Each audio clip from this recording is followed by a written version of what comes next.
Supernatural, give me a Ganymede. I think that's how you pronounce it. Was it Ganymede.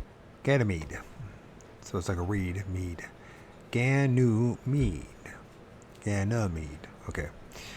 High in the bleak mountainside, 6,000 feet above the sea level, outside of Colorado Springs, Colorado, a weird-looking tower jutted 135 feet into the air in the summer of 1899. It was designed and erected by a tall, gaunt man named Nikola Tesla. Why can't I say the guy's name? I've heard it and studied him for, God. A now forgotten genius who perfected alternating current and whose many contributions to our electrical age are almost inestimable. Thomas Alva Edison walked away with most of the glory, and Tesla ended up a burnt-out, esoteric, alone, ignored in a dingy Manhattan hotel room. But while the spark was in him, it shed a blinding glare. That summer, using $30,000 given to him by Colonel John Jacob Astor, Nikola Tesla was experimenting with radio. He had built a powerful transmitter and receiver and was trying to develop a method of broadcasting electrical energy through the air to eliminate the need for expensive wiring systems. Energy that could run motors and light lamps. He succeeded at least partially, for the lights and the equipment in his laboratories worked without wiring. Thousands of miles away, a young man named Marconi was also toying with batteries and coils.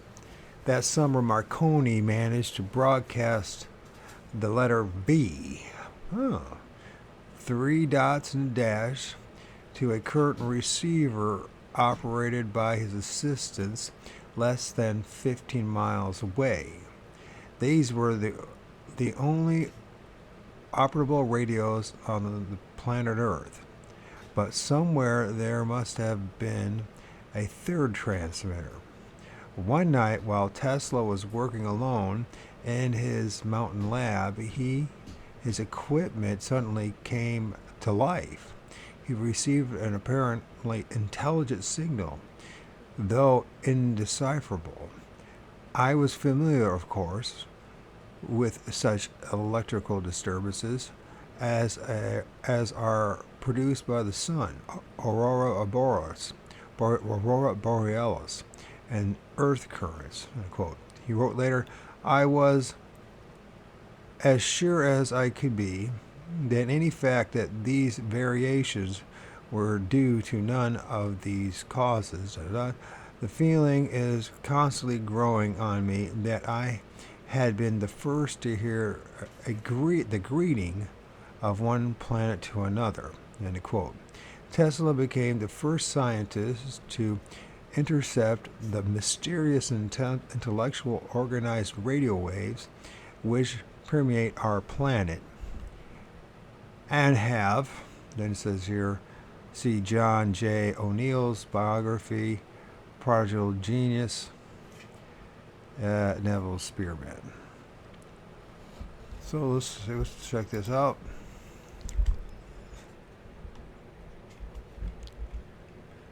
Might be a worthwhile read. I mean, there's a lot of books that I don't know, and it's good to go back to older books, and especially guys like Keel, who had the generosity to actually put and mention the name of the books. And then fortunately there have been people who have been generous enough to actually put this up on frickin' archive.com, or I wouldn't be reading this book now. That was written over half a century ago. Okay, a prodigal. Why can I not say words? Because I had MS. Prodigal MS. I just said that. Prodigal Genius biography of Nikola Tesla. So the radio waves which permeate our planet and have baffled generations of scientists. He was a very old man, sexless and mystical. Well, I think that seems to be a point too. You do have to channel your energy somewhere else at some point.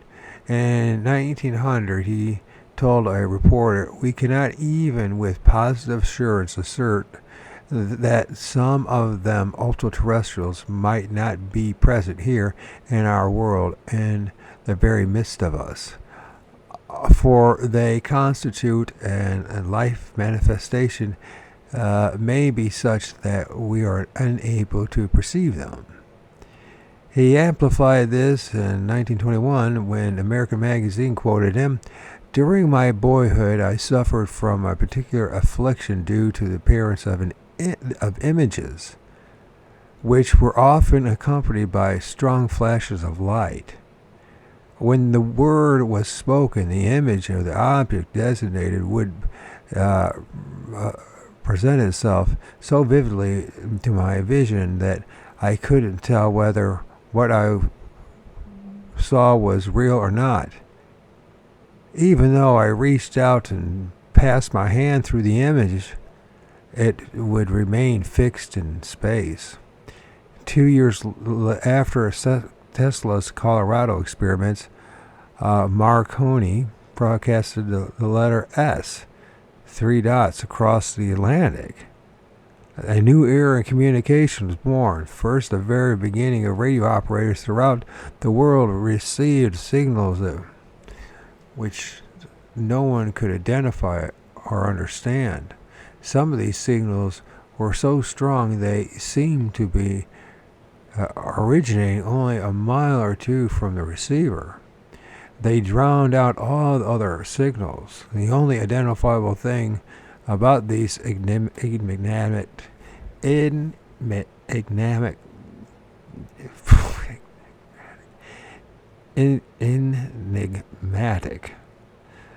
messages was the repetitive transmission of the letter B. Marconi reported that stations of his company on both sides of the Atlantic picked up these pirate signals even before World War I. In 1921, Marconi stated flatly that he believed that the signals were coming from another civilization from somewhere in space. I'm going to remember that page 150. By the time 1924 rolled around, I'm going to write this down. Isn't it interesting what I find that very interesting what Tesla said?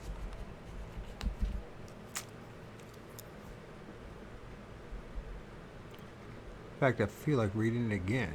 I'm being redundant here, but that's what generation is really. Oh,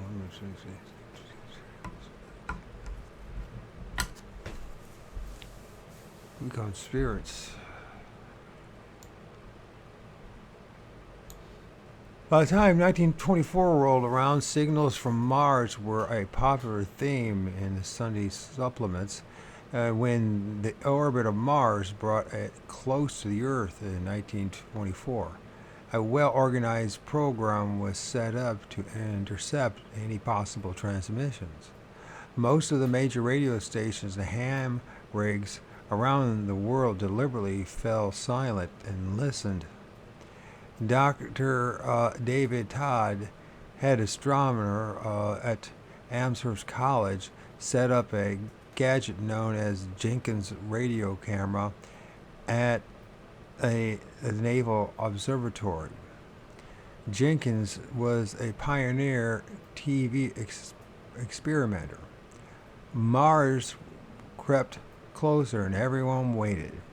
On August 24, 1924, note the date, amateur military and government radio stations closed down their transmitters.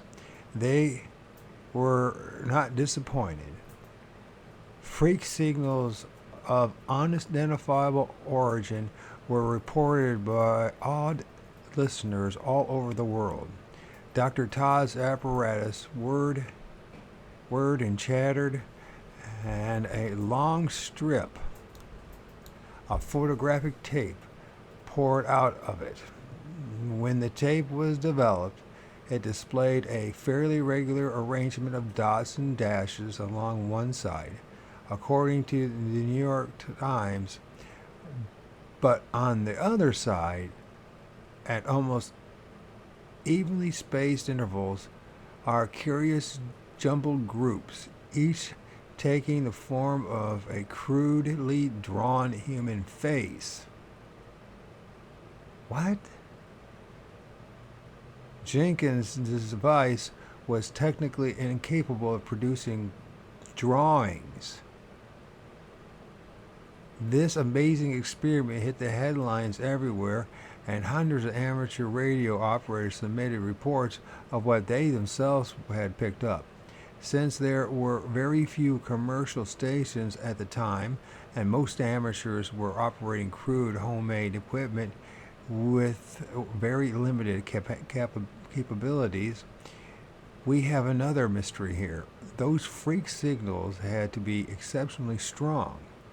There was no possibility of a worldwide hoax, yet it did seem that the signals had to be of terrestrial origin, but from where and by whom?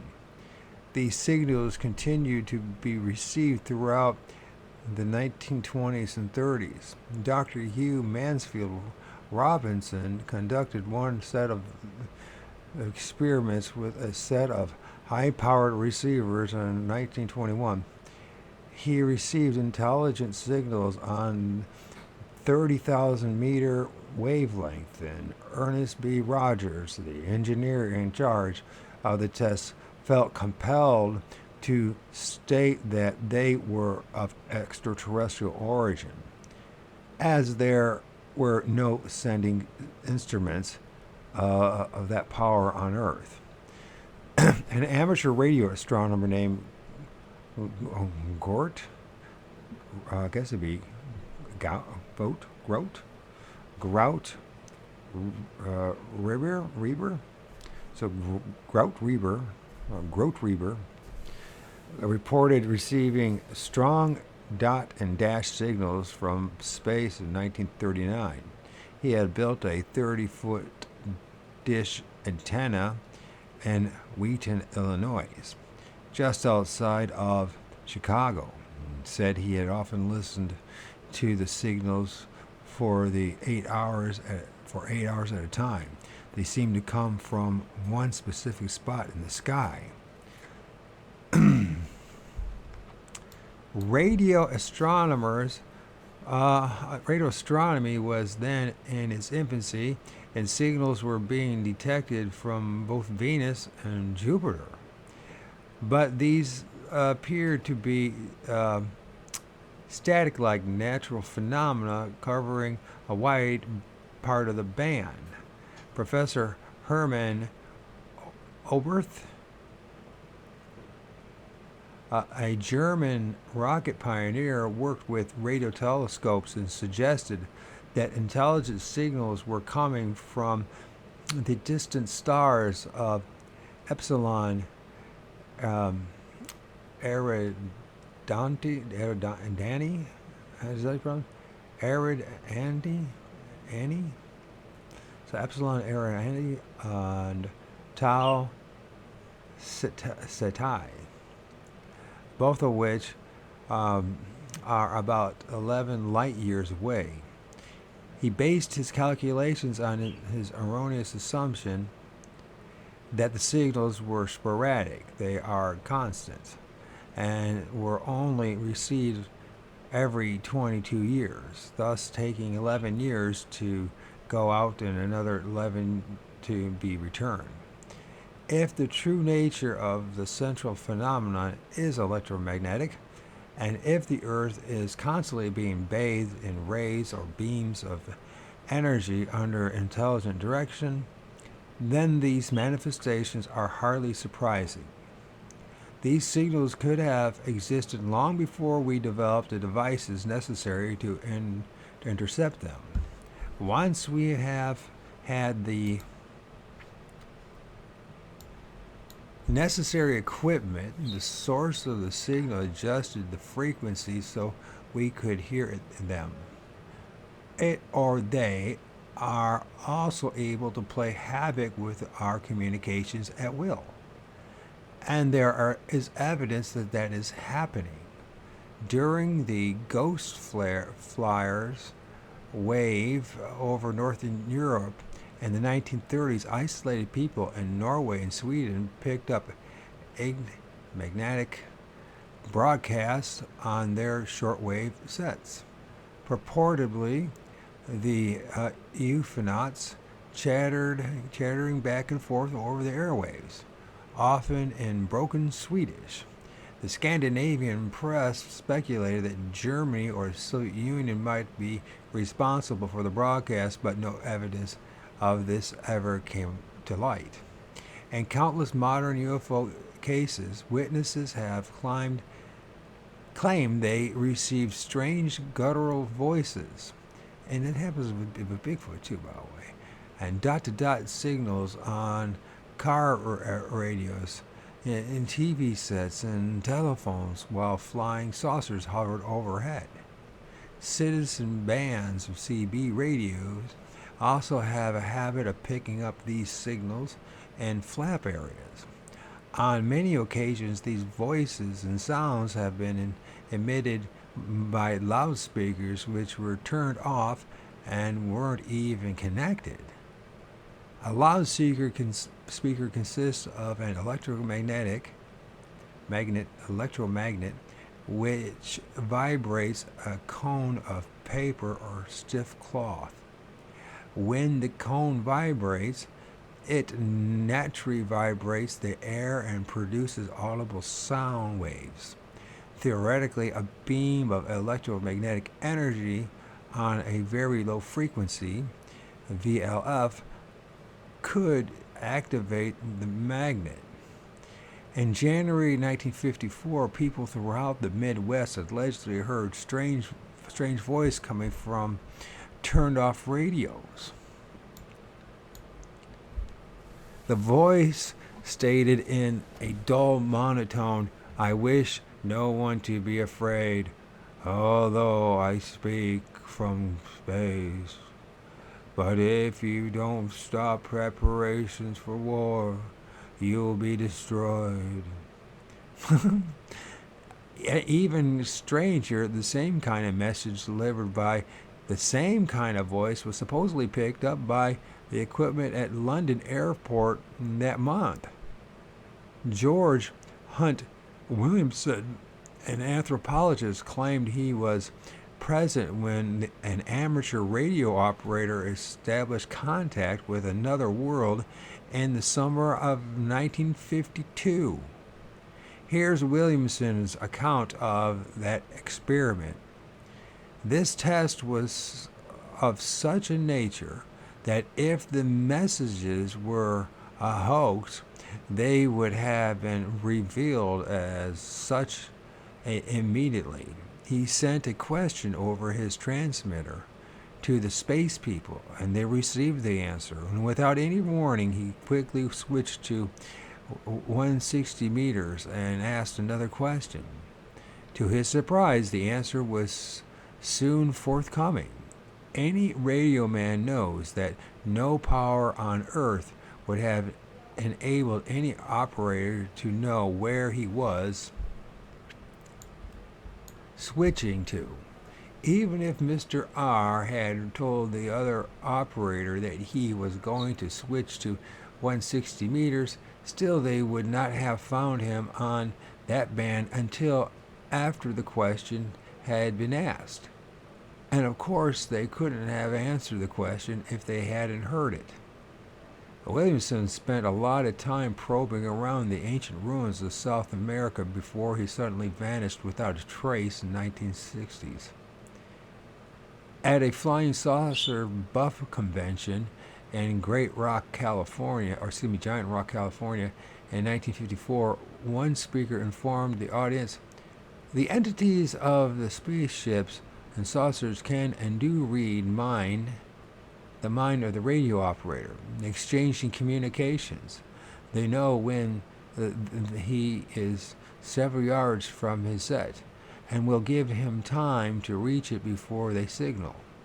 In one case involving something in the nature of man reading at a distance, these entities gave the answer to the discussion going in a room and not taken up or referred to on the radio. I gotta read that again. The entities of the spaceships and saucers can and do read the mind of the radio operator, exchanging communications. They know when he is several yards from his set and will give him time to reach it before they signal. In one case involving something in the nature of mind reading at a distance, these entities gave the answer to a discussion going on in a room and not take up or refer to on the radio. I didn't quite understand the last sentence, but it doesn't mean anything because it's me. Quite a few amateur radio operators have joined the ranks of UFO contactees in recent years, perhaps because all night they sit around by equipment radiating powerful magnetic fields which can somehow be utilized by the phenomenon. On August 3rd, 1958, ham operators throughout the United States reportedly picked up a strange broadcast on the 75th meter international band. A male voice claiming to be Nakoma from the planet Jupiter warned his listeners that the atomic bomb tests could lead to disaster. He spoke for 2.5 hours in England, Germany, Norwegian, in English, German, Norwegian, and his own language, described as a kind of musical gibberish. It was the most powerful signal ever picked up. One account said there was plenty of time during the broadcast of hundreds to listen in, and the radio operators called in friends and neighbors and phoned a long distance to relatives in other states. The Federal Communication Commission later denied any knowledge of the broadcast. A far-out planet of Corendor checked in on a warm night in July of 1961. An 18-year-old radio buff, Bob Renaud,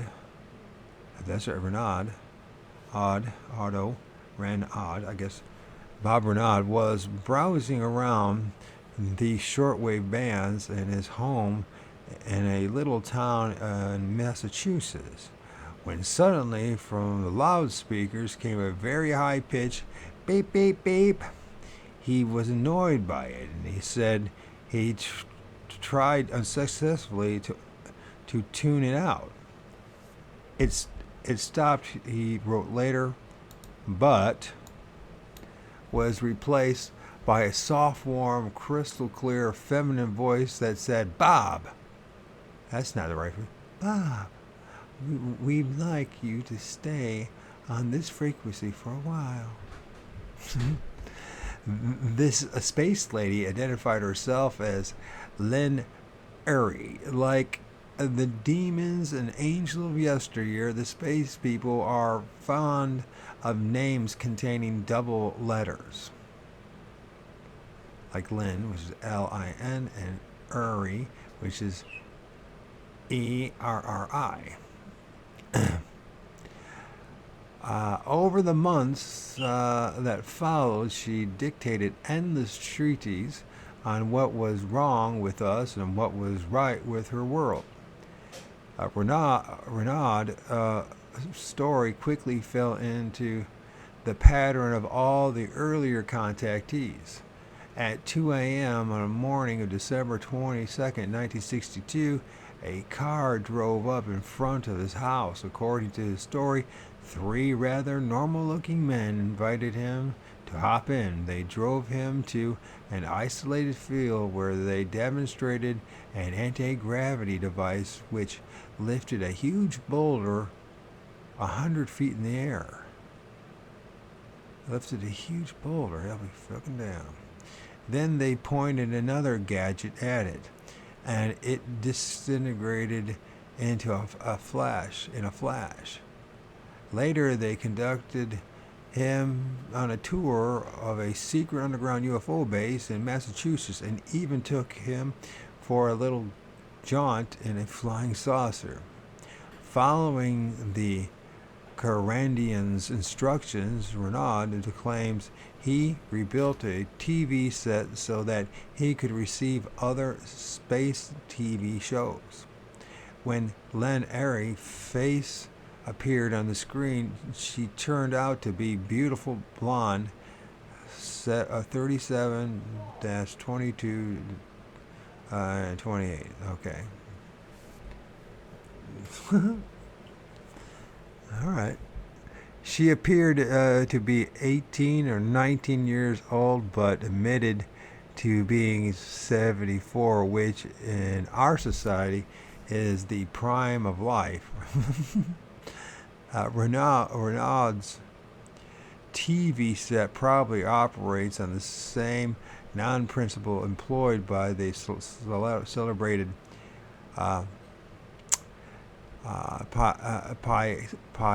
Pisonic machine of Thomas G. Hieronymus,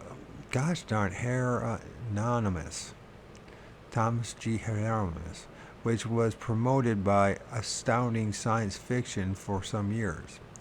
If the parts are removed from the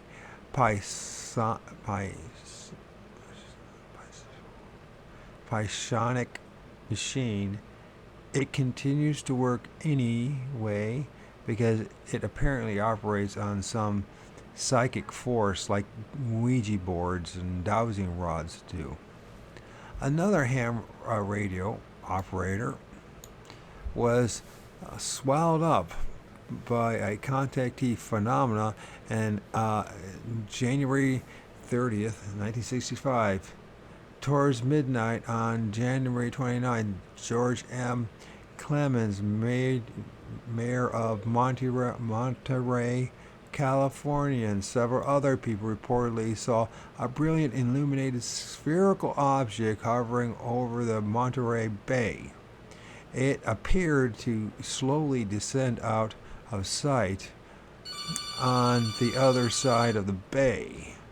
2 hours later, a 45-year-old TV repairman named Sidney Pandy. Hello? Yeah. Okay.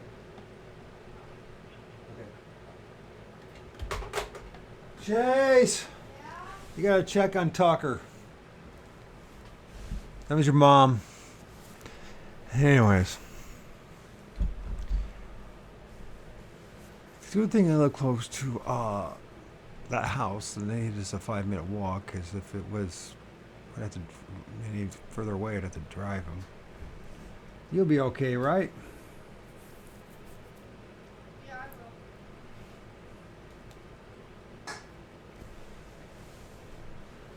Was she angry about it? No, she's being civil to me, so no, she probably would yell at you, but she didn't yell at me. She knows better. Anyways, back to this. Sidney Padrick shut down his ham radio rig and decided to take a stroll before going to sleep. On Madrasa Beach, so Manresa, if that's how you pronounce it, beach, directly opposite of Monterey. He heard a loud humming noise and saw a strange machine shaped like two real thick saucers inverted. He was none too happy about the apparition, he admitted, and so he turned and started to run away. Do not be afraid to don't be afraid, a voice reportedly boomed from the object. We are not hostile. Mr. Patrick kept running. We mean you no harm. You are welcome to come aboard. I can't even do it. I'm not. Okay. Anyways, Patrick stopped and considered, feeling slightly bewildered and foolish. A door slid open, and he said, and cautiously approached it. And the voice urged him on, and he stepped into a small room about 6-7 feet, where he was greeted by a medium-sized man with very pale skin. He had, Patrick noted, a very sharp nose and chin, and usually long fingers. Well, I got a sharp nose, kind of a long chin, but not very long fingers. So I can't be one of those. Okay. Nor am I tall. I'm only 5'9". I'm talking about myself right now. Do I have a sharp nose, Jace? Is that a yes or a no? He says I'm not sure. My son is not interested in anything that I'm interested in. Are you, Jace? No. But that's okay. The important thing is to find what you're interested in and do what you want to do. That's not to follow my footsteps, but follow your own. Take your own path, my son. Except for one thing, you got to take care of that darn dog. Anyways, he had a very sharp nose and unusually long fingers. His hands were very clean, and fingernails looked as if someone had just given him a manicure. Patrick said. They wore two-piece suits with no buttons or zippers that I could see. The bottom section actually included shoes. It looked like boots, which continued on up to the waistline without any break around the ankles, just like a child's snowsuit. They had soles and heels similar to ours. I could hear them walking with thump-thump sound on the rubbery-like floor. The collar had a very pretty design on it. It came down into a V in the front, and the neck. Okay, just have fun. Be safe. I love you. So the collar had was a pretty design. It came down to a V in the front, and the neck piece, right around his neck, had a braid of some kind on it. Very pretty. It had colors, but I can't tell you what they were because they weren't colors that I've ever seen before. Much more beautiful than ours. When Patrick asked for the man's name, he was told, "You may call me Zeno." Z-E-E-N-O. There's that double, some double letters in the name, right? Although the witness didn't know it, the Greek word for stranger is Zeno. It is pronounced Zeno. Being a technician, Patrick was able to supply a detailed description of the interior of the craft and was nonplussed by Mr. Zeno. What that says? And was nonplussed.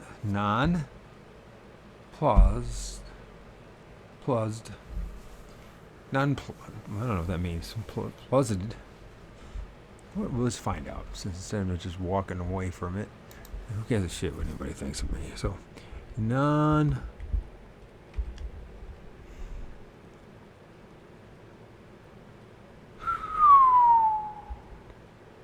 There's an PSS. First, we'll see how to pronounce the damn thing. Because I can't pronounce words or they got more than two syllables. Nonplussed. So what is nonplussed? Meaning? Did you guys know what that meaning is? That word? If you do, you're smart son of a gun or gal. I am not. Nonplussed. Of a person surprised or confused. That's what I figured it meant. So much that they are unsure how to react. So there we go. Actually, so an interior of the craft and was nonplussed by Mr. Zeno when Mr. Zeno showed him a room similar to a chapel. Of course it'd be like a chapel. Color effect of the room was so pretty that I almost fainted when I went in. A mixture of beautiful colors, I can't describe it.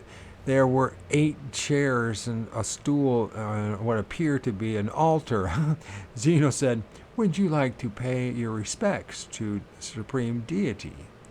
I didn't know how to accept it. I'm 45 years old, and until that night, I had never felt the presence of the Supreme Deity or Supreme Being, but I did feel him that night. After taking a short flight in the object, Patrick claimed he was returned to the beach where he had been picked up. He reported his experience to the Air Force immediately and was later interviewed for 3 hours by officers from the nearby Hamilton Air Force Base.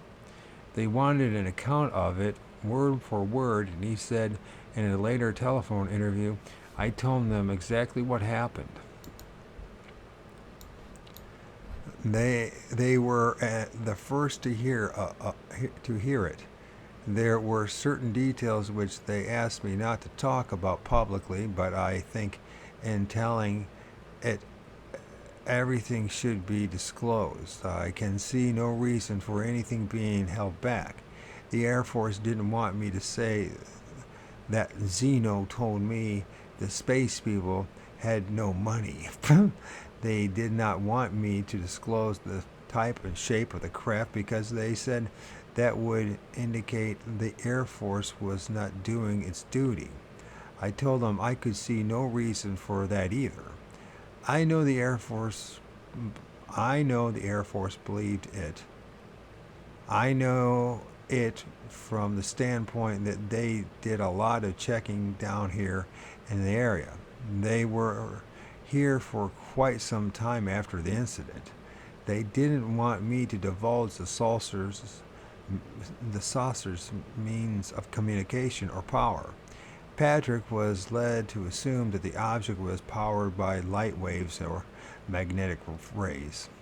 Also, the man's name, they didn't want me to repeat that because it didn't mean anything.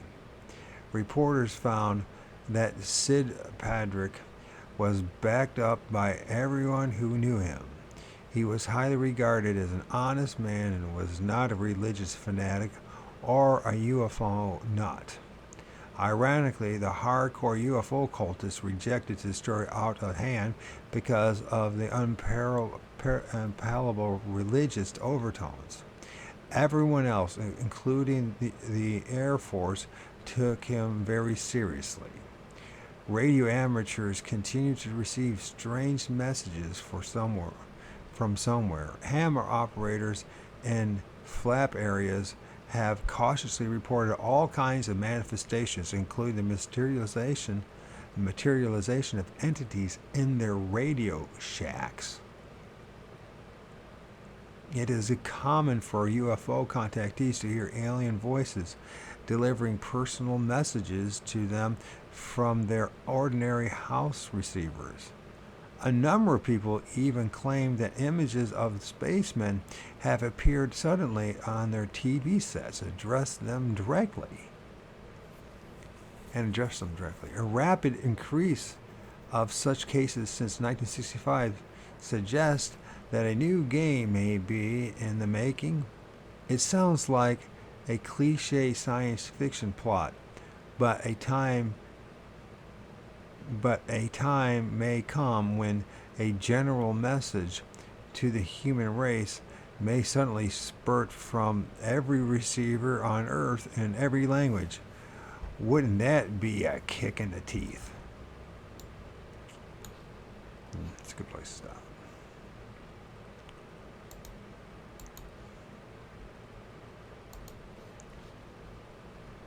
During World War I, very low frequencies, VLF, were briefly experimented with. These are very long radio waves which require specially built receivers.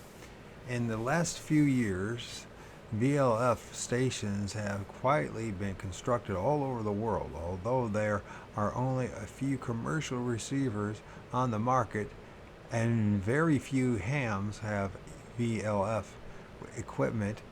Most of that is of World War I vintage. The U.S. Navy maintains several gigantic installations which cost millions of dollars and serve the announced purpose of communicating with our atomic submarines throughout the world seas. VLF can penetrate underwater. To give some idea of their size, the largest commercial broadcasting station allowed puts out 50,000 watts of power. The Voice of America has conventional stations which broadcast 500,000 watts. Yet the Soviet Union has VLF stations. EWB has a VLF station, EWB, in Odessa, which is pouring out 5 million watts. And the U.S. VLF station at Cutler, Maine, is putting out 2 million watts. There are now 150 VLF stations all over the planet, and aside from a few atomic submarines and a bevy of spies, there's no one to listen. What are all these stations broadcasting? Well, station WWV transmits nothing but time signals. If anyone needs to set a watch, teletypes are used by many stations exclusively. The teletype signal sounds somewhat musical, like bagpipes over a loudspeaker. Voice transmissions on the lower VLF channels is very difficult for a variety of reasons, and not much of it is being done. Yet some amateurs with VLF equipment have reported picking up guttural, unintelligible voices at the very bottom of the scale, around 6 kilohertz. All manner of strange and often unexplained radio sounds and signals mysteriously appear on VLF receivers, noted the radio TV experimenter April through May 1967. That issue gives details on how to build a VLF receiver for a few dollars. The government is currently turning hundreds of square miles of Wisconsin into a massive VLF antenna, causing quite an uproar in that station. Every time the VLF transmitter is cranked up, telephones from miles around go amok with false rings and strange noises. In fact, many of the telephone problems currently plaguing the United States can probably be blamed on VLF experiments. These very long waves of electromagnetic energy can and do seriously affect equipment operating in a lower range of spectrum. Another culprit is the National Security Agency, the James Bondish organization that runs the CIA. We maintain a 24-hour message service on our agents around the globe via VLF. These messages are broadcast in code on the higher VLF channels. A voice endlessly rattles off 6-digit numbers. When the Cuban government arrested Humberto Carrello, an alleged CIA spy, in September 1969, they found a unique VLF transceiver,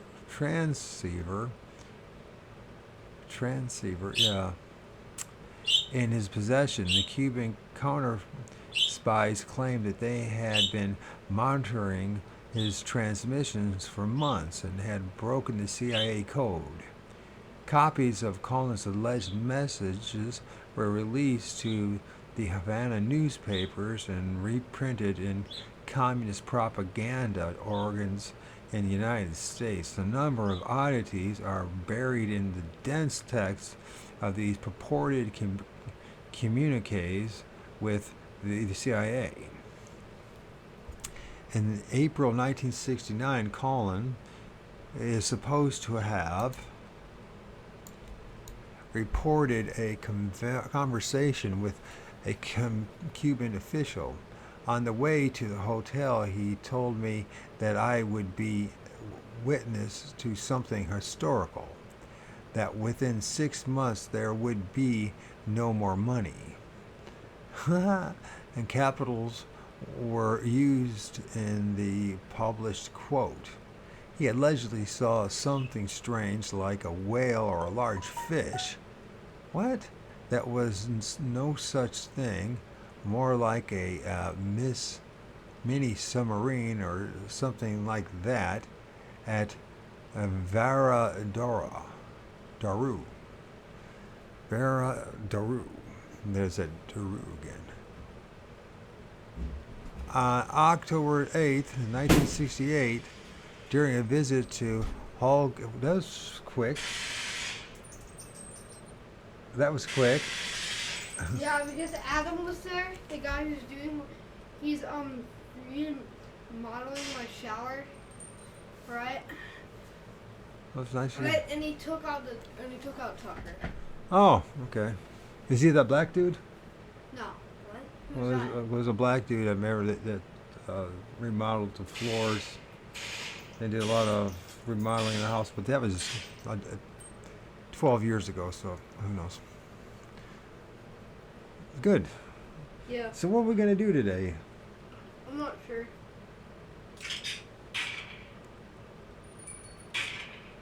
Are you shooting me? No. How come the light's flashing? It's a gun. You're shooting me. No, I'm just flashbanging you.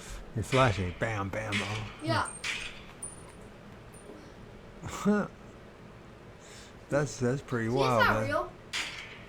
Bam, bam, bam. Thank you, ma'am.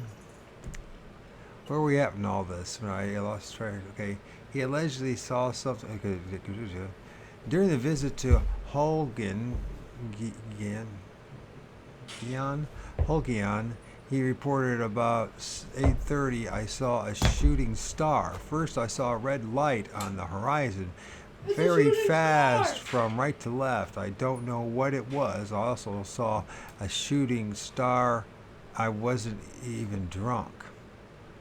If the published reports are true, of course, and of course there is always room for doubt, then it would seem the CIA have been instructed to report anomalies and aerial phenomena.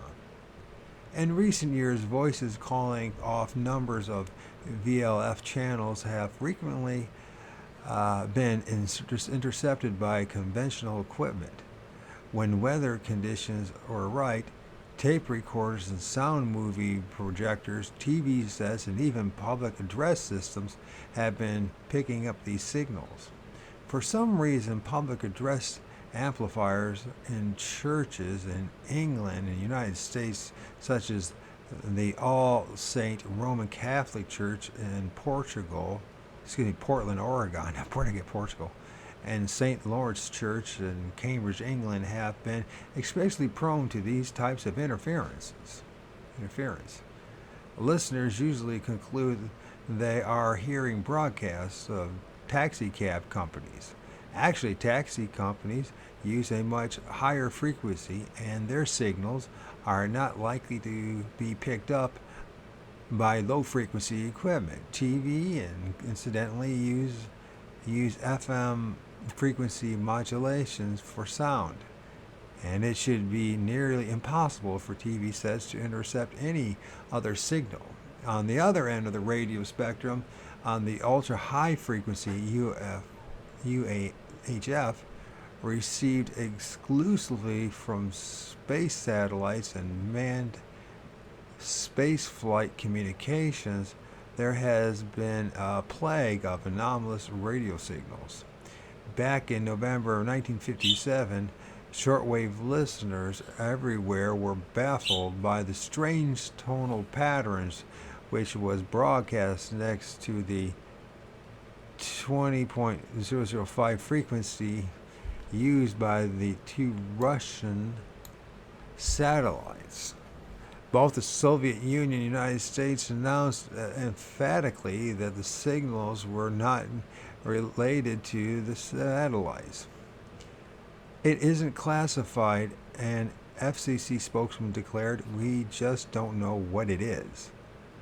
They never found out either. The signals were much stronger than those being broadcast by Sputnik 1 and 2, and they were worldwide, and they were picked up by stations at times when the satellites were out of range on the other side of the world. During his fourth pass over Hawaii, the MA9 Faith 7 on May 15, 1963, astronaut Gordon Cooper voice transmission was suddenly interrupted and drowned out by an unaudible foreign language transmission on the channel received from the space flight, a frequency which few, if any, amateurs are equipped to broadcast on. If the signal came from the ground, it had to come from Hawaii. VHH or UHF, what did I say? VHF or VHF are highly directional. For the FCC, but the FCC never arrested a Hawaiian ham for the hoax. NASA recorded that transmission, a voice grunting or speaking rapidly in a language that has never been identified. Later space shots have been repeatedly troubled by these anomalous transmissions. The broadcasts from our astronauts circling the moon in 1968-1969 were often interrupted by strange noises. Anyone listening to those NASA transmissions closely heard things like Indian war whoops and strange music. Because of the space channels are highly directional, these odd insertions had to come from space or from specifically equipped planes flying directly over the directional dish antenna used to pick up the astronauts' transmission. NASA has been uneasily silent about its investigations into these problems. All the American astronauts and Soviet cosmonauts have seen and photographed unusual lights and objects in space. The final report of the Colorado University UFO study devotes a full chapter to the unexplained astronaut sightings. The late Frank Edwards, a famous radio newsman and author of flying saucer books, made much of the weird radio signals that had been received in, I guess it's Uppsala, Uppsala, Sweden in 1961, the same area where the Ghost Flyers broadcast had been received in 1934 through 6. A group of young radio enthusiasts had built tracking equipment and receivers that could pick up the high frequencies employed by the American and Soviet programs. As soon as they had their equipment in operation, they picked up an extended at last 7 days or nights series of broadcasts, apparently from orbiting manned space vehicles. These were in Russian and were taped and translated. A hapless pair of cosmonauts were presumably lost in space. They discussed the critical situation they were in and wearily concluded the world will never know about it anyway. They were wrong. Other amateur tracking stations in Italy and Alaska also tuned in according to Edwards. Edwards' conclusion was that the Russians had secretly sent 2 cosmonauts into space and they had been killed. There is one problem. The Soviet space program was nowhere nearly advanced enough for such an effort in 1961. Yuri Gagarin had made his historic orbital flight, the world's first, only months before the signals were received. The next manned flight would require months of preparation. The Soviets could not and would not have attempted a 2-man mission at that point of their program. It is much more probable that the radio transmissions were the work of our mysterious radio hoaxers. We can offer many other examples of complicated and seemingly pointless radio hoaxes. A frantic distress signal swept the Pacific early in 1968 and was received by marine radio stations and ships at sea. The signals were triangulated and the exact position of the purportedly distressed freighter was determined. Following the law of sea, several ships in the vicinity changed their courses and rushed to the aid of the sinking vessel. There was one slight hitch. The freighter in question was safely docked in a harbor in Calcutta, India, and the would-be rescuers found nothing but empty ocean. A few months later, the atomic submarine Scorpion vanished in the Atlantic and in a section popularly known as the Bermuda Triangle. Once again, mysterious radio signals were received by several ships and naval stations and were triangulated, pinpointed the exact position. These signals were broadcast on the VLF frequency received for atomic submarines and used the secret code name employed by the Navy. Planes and rescue vessels rushed to the spot and found nothing. In December 1968, the Navy issued a statement announcing that the Scorpion had finally been located hundreds of miles away from the spot where the signals had presumably originated. The signals were denounced as a hoax. What kind of hoax? Did some practical joker load some rare VLF equipment into a small boat after somehow stealing a copy of the Navy's secret code books? Did he then sail out in the middle of the Atlantic, broadcast his false signals, and then somehow sail back, managing to elude the planes and rescuing ships on the way? Anomalous radio broadcasts always played a baffling role in the assassinations. 4 minutes after President Kennedy was shot in Dallas, Texas, 1963, someone was broadcasting on the police band in Dallas offering a description of Lee Harvey Oswald. This was long before the police had even heard of Oswald and had any reason to think that he might have been implicated in the assassination. None of the regular police dispatchers had broadcast that alarm. Who did? The question remains unanswered.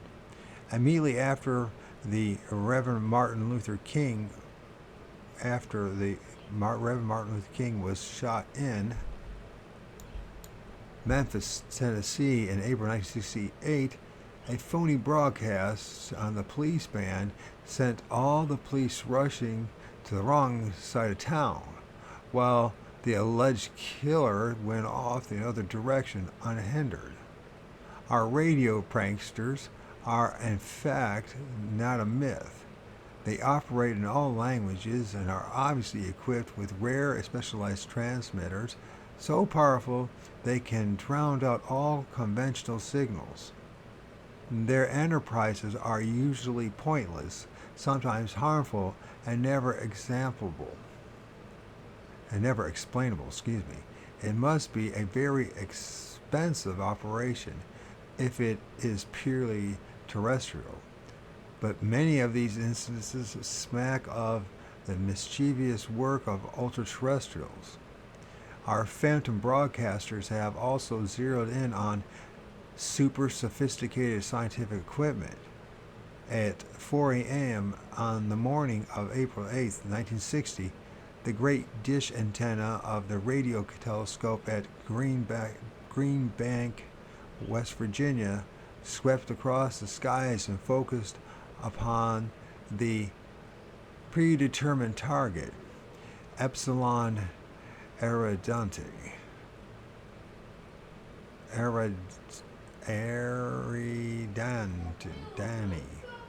and Tau Ceti.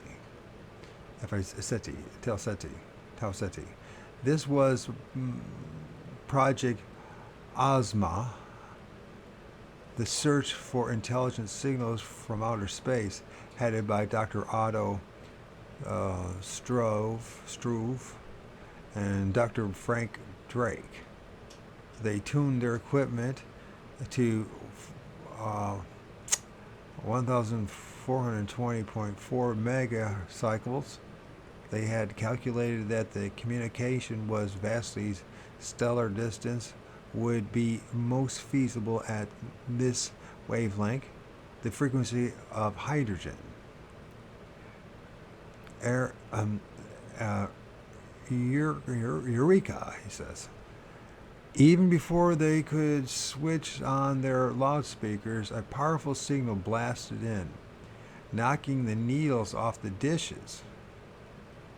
As Drake put it, they received a very strong series of pulses, about 8 per second, so uniform that they had to come from an intelligent source. After recovering from their initial excitement, the scientists rechecked every part of their equipment but could find nothing wrong. The signals lasted for about 5 minutes and then stopped abruptly. Later, the Naval Research Laboratory revealed that its staff had been listening to these same signals for the past 6 months. 2 weeks later, the men at Green Bank tuned into the signals again. This time they carefully moved their antenna away from the two stars as they listened. They found the signals continued to come in loud and clear. This proved that the transmissions were not coming from a star, but were very probably a local terrestrial origin from some unknown but amazingly powerful transmitter.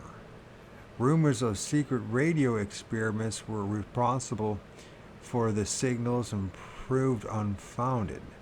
Radar does not use that wavelength, does not pulse 8 times per second, and could not affect the highly directional radio telescope. A trio of Soviet scientists, uh, Gennady B. Sholomitsky, Nikolai S. Kardashev, and I.S. Shikolsky, I don't know if I pronounced any of those names right, won worldwide headlines in 1965 when they announced that they had received radio signals from beacons of some super civilization in space. Later, other radio astronomers discovered that these signals were coming from fantastically huge stars labeled quasars,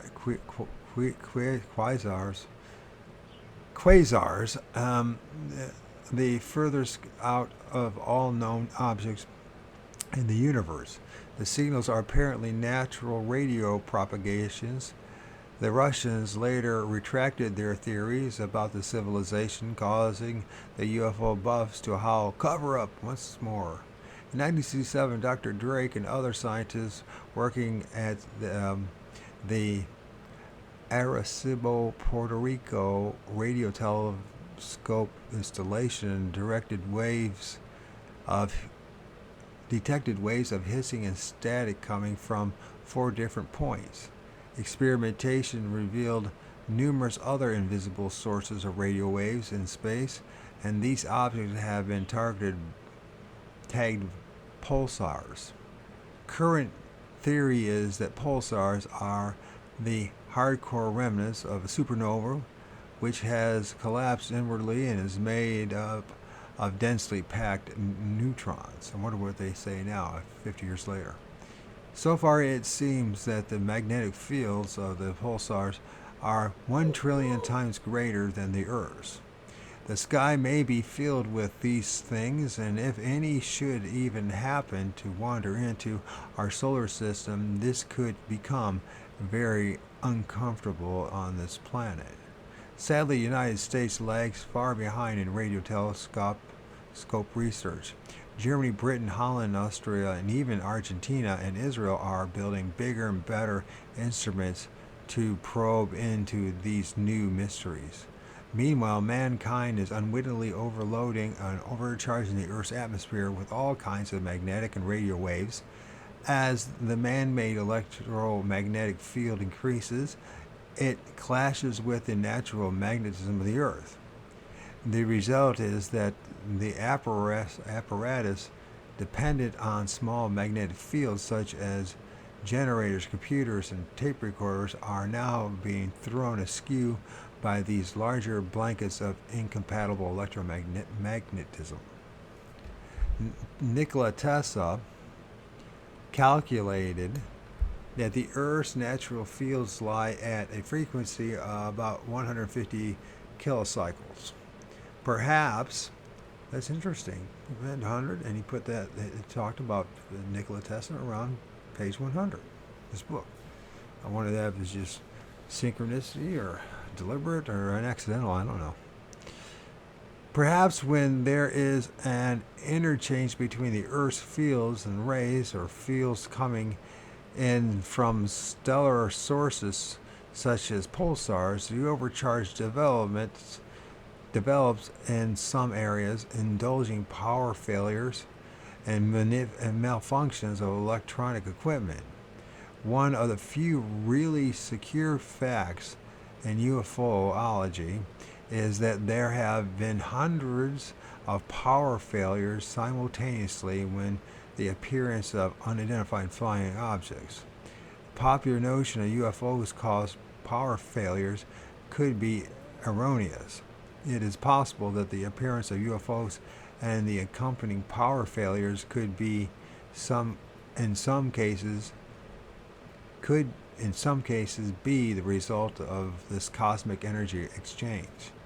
During the Great Northeastern Blackout in 1965, several local power companies, completely independent of the affected main power grid, also failed. Interestingly, while normal AM radio frequencies continued to operate that night, short waves and VLF transmission and reception in the affected regions were hopelessly jammed with static. This alone indicated that an extraordinary electromagnetic condition existed. Following the big blackout, New York's Con Edison Power Company quickly installed expensive magnetic shielding devices around key equipment, and new heavily shielded cables were introduced in sensitive areas. Since 1965, Bell Telephone Company has been switching from overhead lines to more expensive, heavily shielded cables buried under the ground. I wish they'd do that around here. I'm so sick of those damn lines blocking the sky. In the summer of 1997, all the electronic gear in the videotape studios of Waddell and Reed Inc. and Kansas City, Missouri went haywire. Something made their equipment completely sensitive to everything around us. The manager of the studio, Mrs.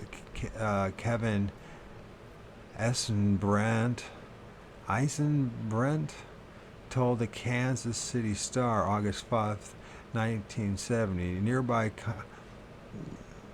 Commerce Bank experienced similar problems with their computers and electronic gear at the same time. Experts called in to investigate were baffled. And far off Nobet, Denmark, a sawmill closed down in October 1970, economically ruined by mysterious forces that have blown out fuses by the thousands, bulbs by the hundreds, and electric motors by the dozens. Hans Nielsen, the owner, told reporters that the disturbances began 18 months earlier. Scientists and technicians measured the 29,000 lightning-like electrical discharges in mill installation in one day. The burst occurred even when all the electricity to the mill was cut off. Incidentally, such as these are on the increase. Electromagnetic pollution is becoming a serious worldwide problem. Another more grisly aspect of the phenomenon, death by lightning, is also on the rise. A worldwide wave of lightning deaths took place in August and September 1970, and in a number of cases the fatal lightning bolts lashed out of a clear, cloudless sky. Satellites whizzing around the Earth have detected a powerful beam of VLF energy being projected intermittently from the specific area of empty ocean near the Antarctica. This has inspired scientific speculation that the Earth may be broadcasting natural radio waves into space on the same order of the waves coming from Jupiter and Venus. A few years ago, newspapers carried a puzzling report from Greenland describing how a group of scientists there had discovered a massive object buried deep in the ice. It supposedly broadcasts a strange radio signal at regular intervals. This odd report was never verified, and nothing further was ever published about it.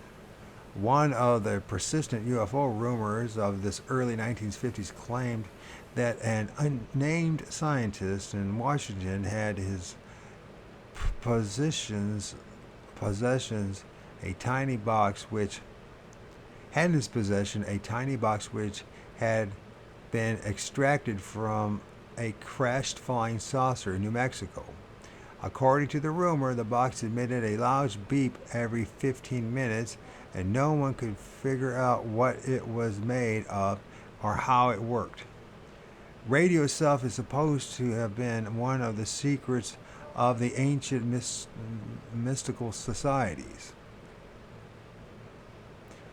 a closely guarded means of communication between members. A form of primitive crystal sets was allegedly used by the brothers of the Rosicrucians, the Rosy Cross, or the Rosicrucians, centuries ago. It is even possible there is no way of knowing for sure that the mysterious plates and amulets used by ancient priests may have been crystal sets of some sort tuned to some secret mountain transmitter. We do know that the atmosphere of our haunted planet is overloaded with electrical energy today, ranging from man-made radio signals on every frequency to mysterious pattern signals from some unknown source. While our scientists have been tuning their multi-million-dollar equipment into remote hisses and squeaks from distant stars, hundreds, if not thousands, of ham radio operators and teenagers with homemade coils and condensers have been listening with awe to the wide, unidentifiable, and obviously intelligent signals radiating from and around our planet. These signals exist. They existed from the moment Tesla first tuned into them accidentally. If the present trend continues, more and more people will be hearing these strange voices and signals from their radios, TV sets in the future. We live in a world ruled by electromagnetism, and there is every indication that the Earth's phantom inhabitants, learned to utilize these forces long ago. In time, we may learn to separate the natural static and the CIA codes from the truly enigmatic waves that are flowing all around us.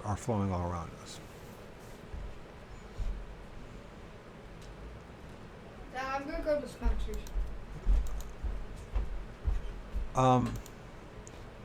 Did you just talk? Chapter 15. Where is everybody going? Strange things happened in the 24th of the month. On the 24th of the month, people vanished. On October 24th, 1593, a Spanish soldier standing guard in Manila in the Philippines suddenly disappeared. 24 hours later, he found himself in Mexico City, some 9,000 miles from Manila, without any idea how he had managed to travel so far and so fast. We could dismiss the seemingly factual historical account of this case if it weren't for the disturbing fact that such things continue to happen on a regular basis.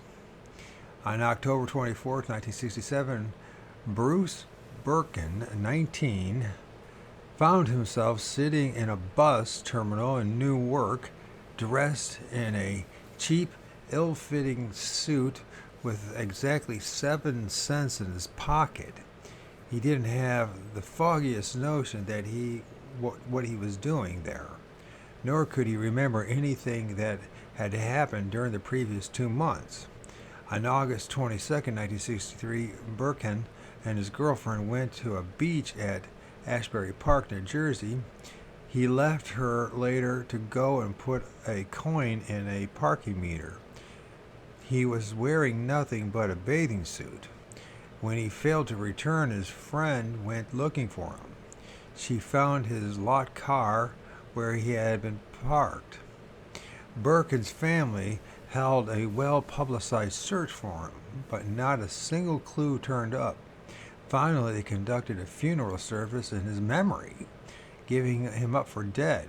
After his reappearance on October 24th, the young man told reporters, "There's one thing that really bothers me. I have fiery red hair. Where was I that despite all the publicity, no one recognized me?"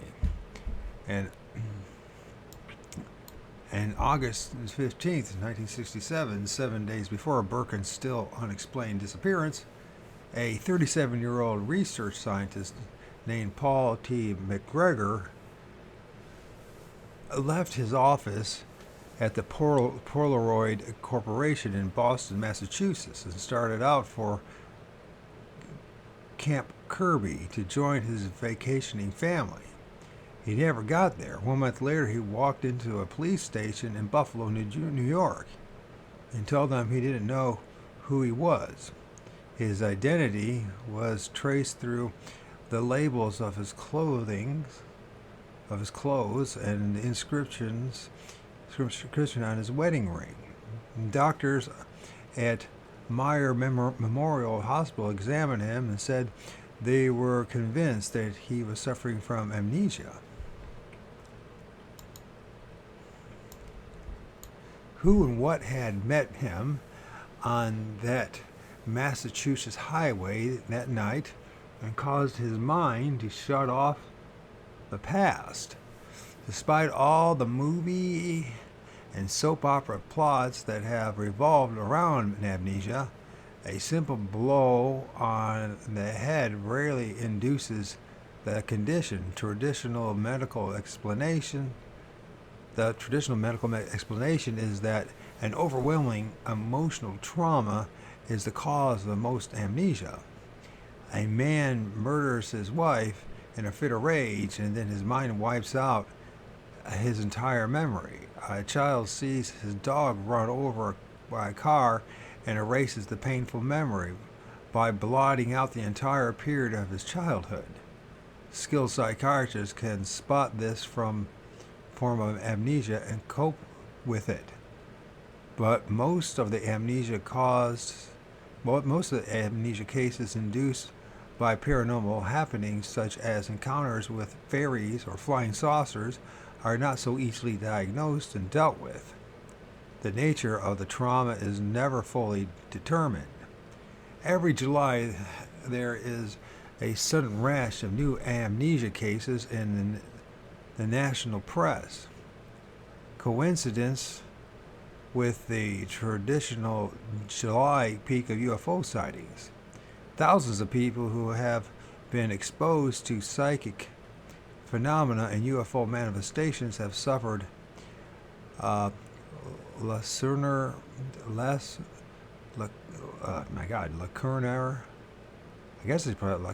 amnesia. Lacerner, Lacunar amnesia. That is, they find they are unable to remember a short period of time before, during, and after their experiences. Others appear suddenly in different parts of the world, sometimes knowing who they are but baffled that they are suddenly so far from home. A Londoner suddenly finds himself in South Africa. A girl from Cleveland wakes to discover she's in Australia. An unemployed Swedish milkman suddenly finds himself on a golf course on a remote island resort for the very rich. A woman in Allentown, Pennsylvania, soberly related this strange story. She said she and her husband maintain a small summer cottage in the Pocono Mountains, a mere 30 minutes drive from their home. On Saturday morning, July 1966, that fateful year, a young couple got into their car and started out for the cottage. As they drove along the Pennsylvania Turnpike, which seemed strangely devoid of traffic that day, they saw a large circular object in the sky ahead of them. It looked as if it was going to land directly on the turnpike, she said. Her husband mildly alarmed, pulled over the edge of the road and stopped. They watched as the object, a shiny metallic thing with large black spots in our windows, flew very low over their car. Then it was suddenly gone. Her husband started the car again and they drove on to their cottage. It was not until after they arrived at their destination that they looked at their watches. It was 1:30 p.m. They had started out at 9:30 a.m. For some reason, which neither of them could understand, it took them 4 hours to make the drive that normally only took 30 minutes. On a warm night early in August 1966, that fateful year again, a Philadelphia policeman named Chester Archie Jr. set out on a routine patrol in North Philadelphia. He drove instead through that door into the unknown. Archie, a veteran of 15 years on the force, suddenly found himself in Pennsauken, New Jersey. I guess that's how you pronounce Pennsauken? It's Pennsauken, New Jersey, where he became involved in a minor accident as he drove around in confusion. I don't have an idea how I got there, Archer protested at the police hearing later. I don't even know where Pennsauken is. In occult and UFO lore, there are hundreds of reports of this phenomena. It always seems to work in reverse. Witnesses claim that they drove or even walked incredible distances, sometimes hundreds of miles, in incredibly short periods of time. It is as if they crossed over into another dimension where time and space have a different relationship. There is also a peculiar cloud phenomena connected with some of these transportations or transferences. According to the newspaper Diario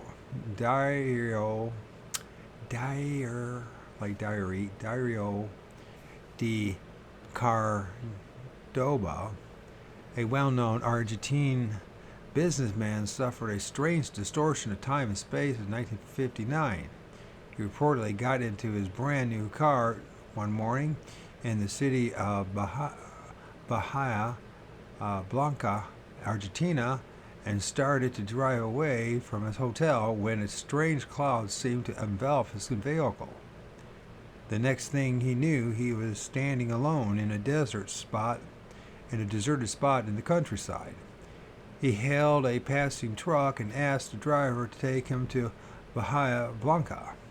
Looking at him as if he were some kind of maniac, the driver explained that they were in Salta.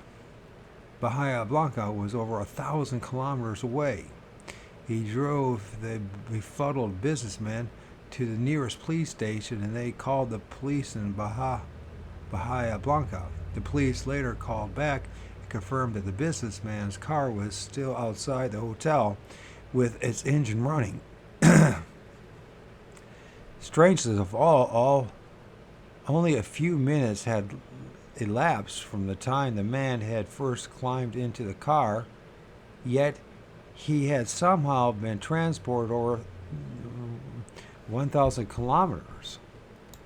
Bahia Blanca is a busy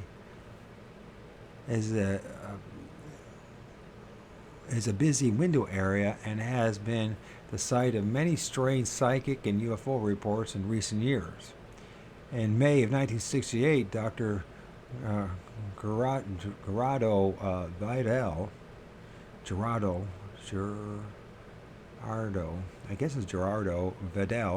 and his wife. We read this one before, and both. I think both. Passport to Magonia and Why UFOs. something Trojan horse. Man, okay. Dr. Gerardo Vidal and his wife said they were driving outside a city when their auto was caught up in a dense fog and they lost consciousness. They came to on a strange road. Their watches had stopped and the surface of their car was badly scorched.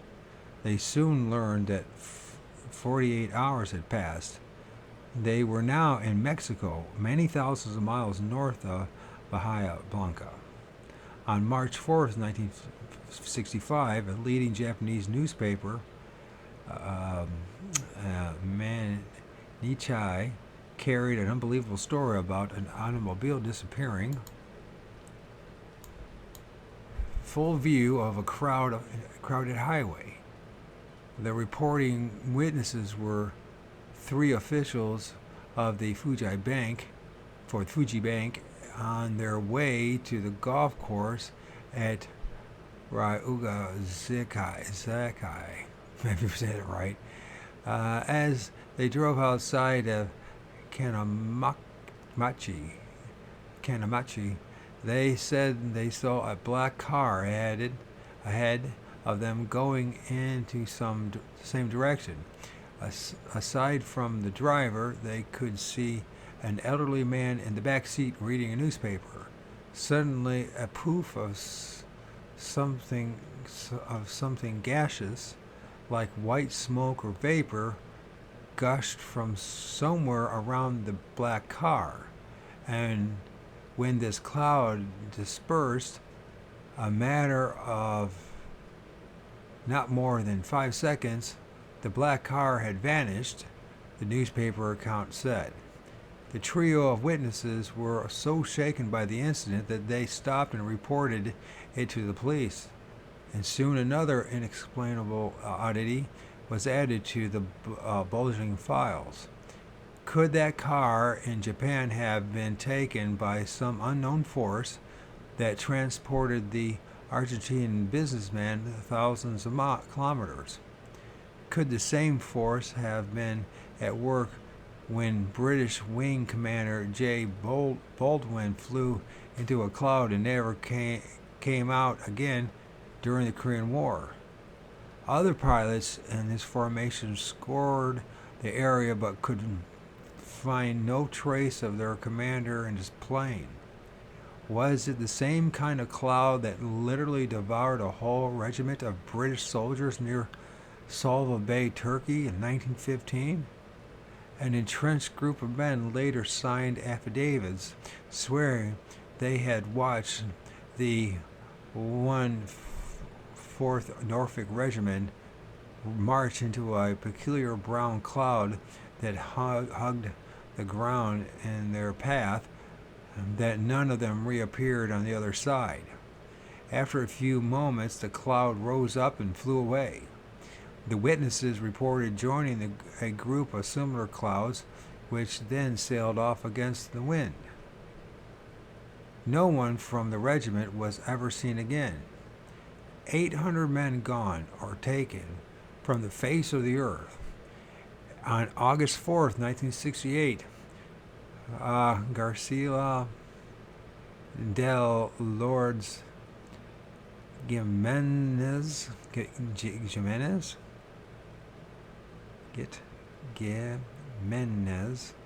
11 was playing outside of her home in Cordoba, Argentina, when she too was caught up in one of those mysterious clouds.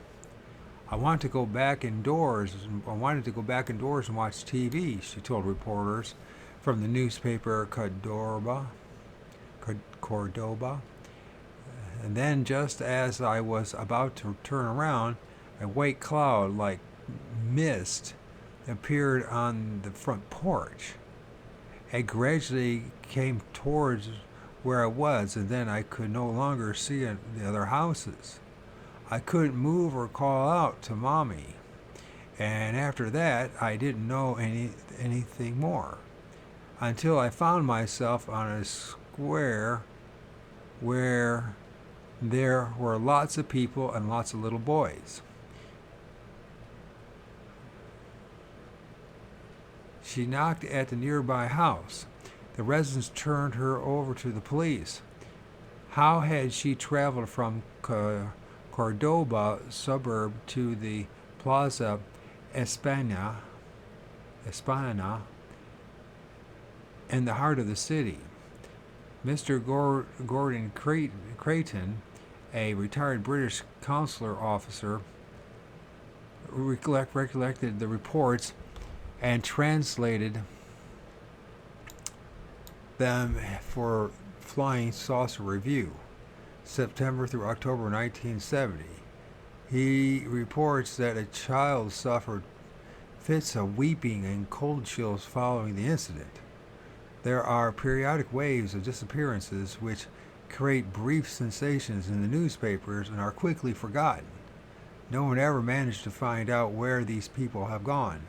In 1912, 5 men, all unrelated, disappeared unaccountably in a single week in Buffalo, New York. Montreal, Canada, had a wave of missing persons in July 1883 and again in July 1892. Children vanished more frequently than other groups. We aren't talking about ordinary runaways. In August of 1869, 13 children vanished in Cork, Ireland. No sign of kidnapping or foul play. That same month, there was a wave of disappearing children in Brussels, Belgium. Another group of youngsters melted away in Belfast in August 1895. And again in August of 1920, 8 girls, all under 12 years age, disappeared forever in Belfast. The latter part of the 19th century produced several classic disappearances. On Thursday, September 23, 1880, a farmer named David Lang took a few steps into an open field near Gallatin, Texas, Tennessee, and vanished instantaneously in front of several witnesses, including Judge August Peck. Where did he go? A long and thorough search of the field never produced an answer. 5 years later, on Thursday, April 23, 1885, another farmer named Isaac Barton walked into a field near Salem, Virginia, and like David Lang, dissolved into nothingness.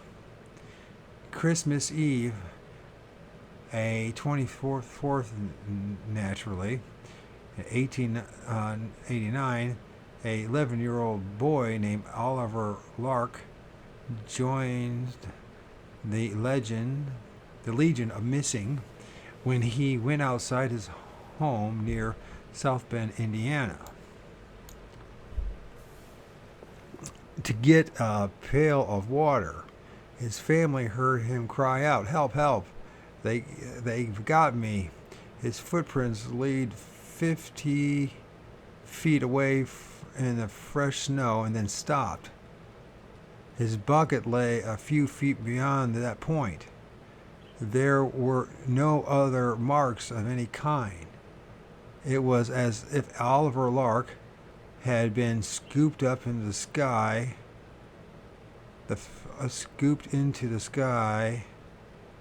off the face of the earth. This type of sudden, inexplicable disappearance still takes place. In the summer of 1969, 7-year-old boy named Dennis Martin was whisked away in Great Smoky Mountain National Park in Tennessee. One second he was walking along with his father and other relatives. The next second he was gone. Every stone and crevice was searched. A massive hunt was launched with more than 1,400 people looking under every bush. The boy was never found. Children began to disappear in the city of Vila Velha, Brazil. Early in December 1969, according to the Brazilian correspondent Eduardo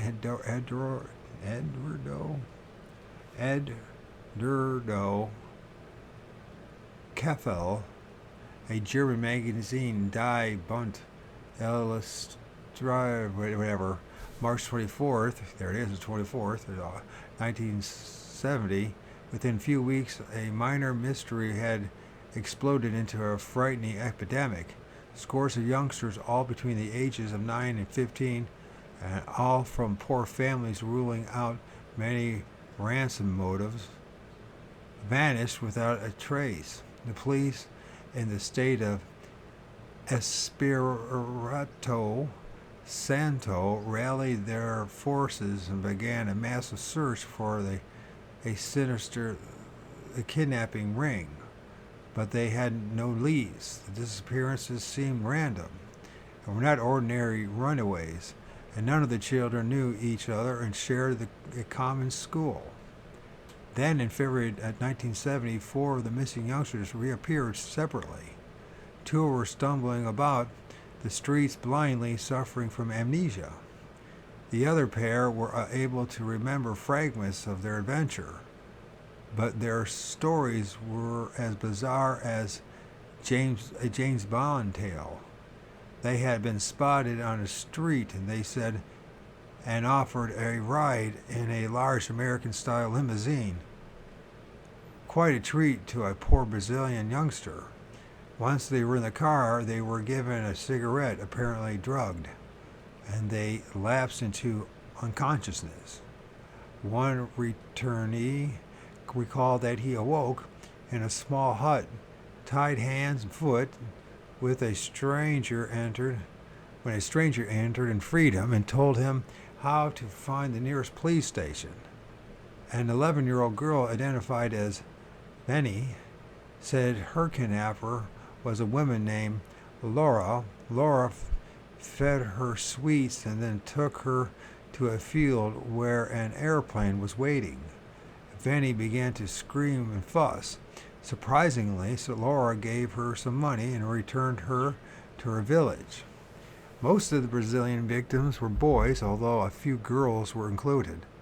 Once the kidnapping wave received publicity, a number of youths had narrowly escaped, fleeing the big cars and their mysterious occupants.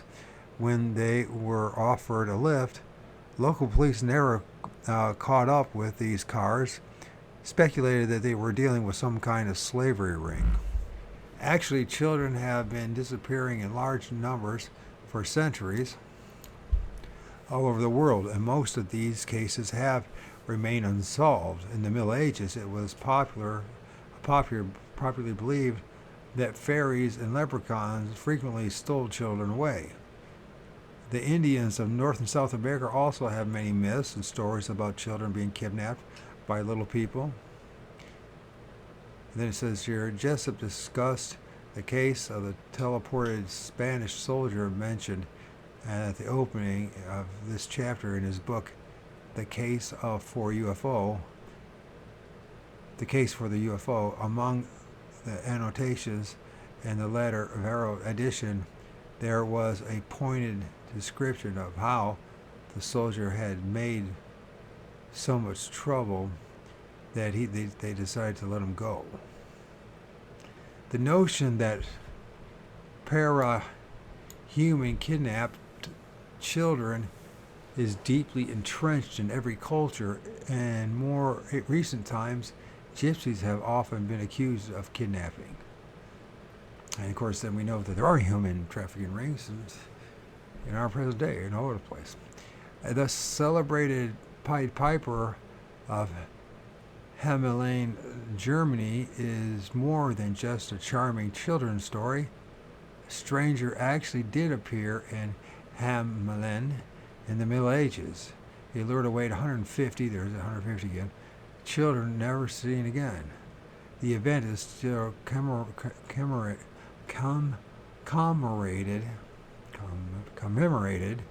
with an annual festival in Hamelin. In AD 1212, a teenage boy in France, Stephen of Cloyes, if that's how you pronounce it, began to hear voices, which inspired him to together 50,000 children for the pathetic Children's Crusade. What? They marched off to battle with the infidels and disappeared en masse. Popular explanation is that they were all seized by slavers. One of the first colonies to be established in the New World, the Roanoke Island colony, began in 1585 off the coast of what is now North Carolina. Disappeared magically. Virginia Darr, the first child of European descent to be born on this continent, was among the missing. The local Indians were not hostile and were all baffled by the vanishing colony as explorers who came searching for it. Another entire village, a remote Eskimo settlement in northern Canada, lost its entire population sometime in August 1930. The Northwest Mounted Police found the village abandoned, but its 30 inhabitants had left behind their food, clothing, kayaks, rifles, and dogs. Since no Eskimo is likely to travel very far without his precious rifle and his dog, the police were baffled. A 2-week investigation of the area failed to yield any clues. Strangest of all, a grave on the edge of the village had been opened. The body was gone. Grave robbing is an unspeakable crime among the Eskimos. It is very unlikely that they dug up the body and fled the village, leaving behind their weapons, tools, food, and their dogs. At the other end of the world, in the Antarctica, an American scientist vanished without a trace on May 7, 1965. He was Carl Robert Disch, 26, and he was assigned to the Bird Station operating equipment to investigate VLF radio noises for the National Bureau of Standards. He set out to walk for his hut to the main station a short distance away, following a hand line that was strung as a guide for the path between the 2 points. When he failed to appear after 45 minutes, the other scientists went out searching for him and tracked vehicles. If Disch had fallen or was lying in the snow, Ron Sefton, the leader of the Bird Station, explained to William J. Perkinson of Baltimore Sun, the Huskies would have seen him long before the searchers did. Similarly, if he had fallen and was covered by drifting snow, the dogs would have sighted the mound and rushed out and investigated it. That is the way Huskies are. The search went on for 3 days and covered a 35-mile area around the hut. Disch's own dog, a husky called Gus, disappeared shortly afterwards. Some of the searchers claimed they saw mysterious lights and heard engine noises in the distance. Antarctica is, of course, uninhabited except for a handful of international scientists who work very closely with one another. Aeroplanes, ships, and submarines have also disappeared by the hundreds. And in quite a few cases, the missing ships and planes were later found mysteriously abandoned by their crews.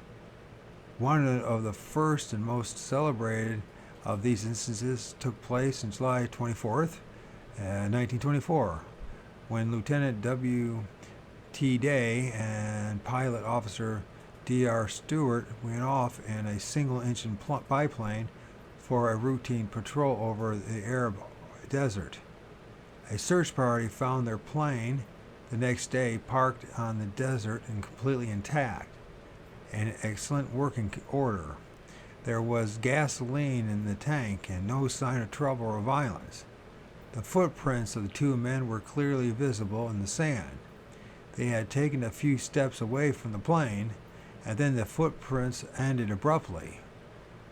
Like young Oliver Lark, they had taken a stroll into the thin air. An Italian ufologist, Alberto Fenoghelli, reported rumors of a similar disappearance in the Soviet Union in 1961.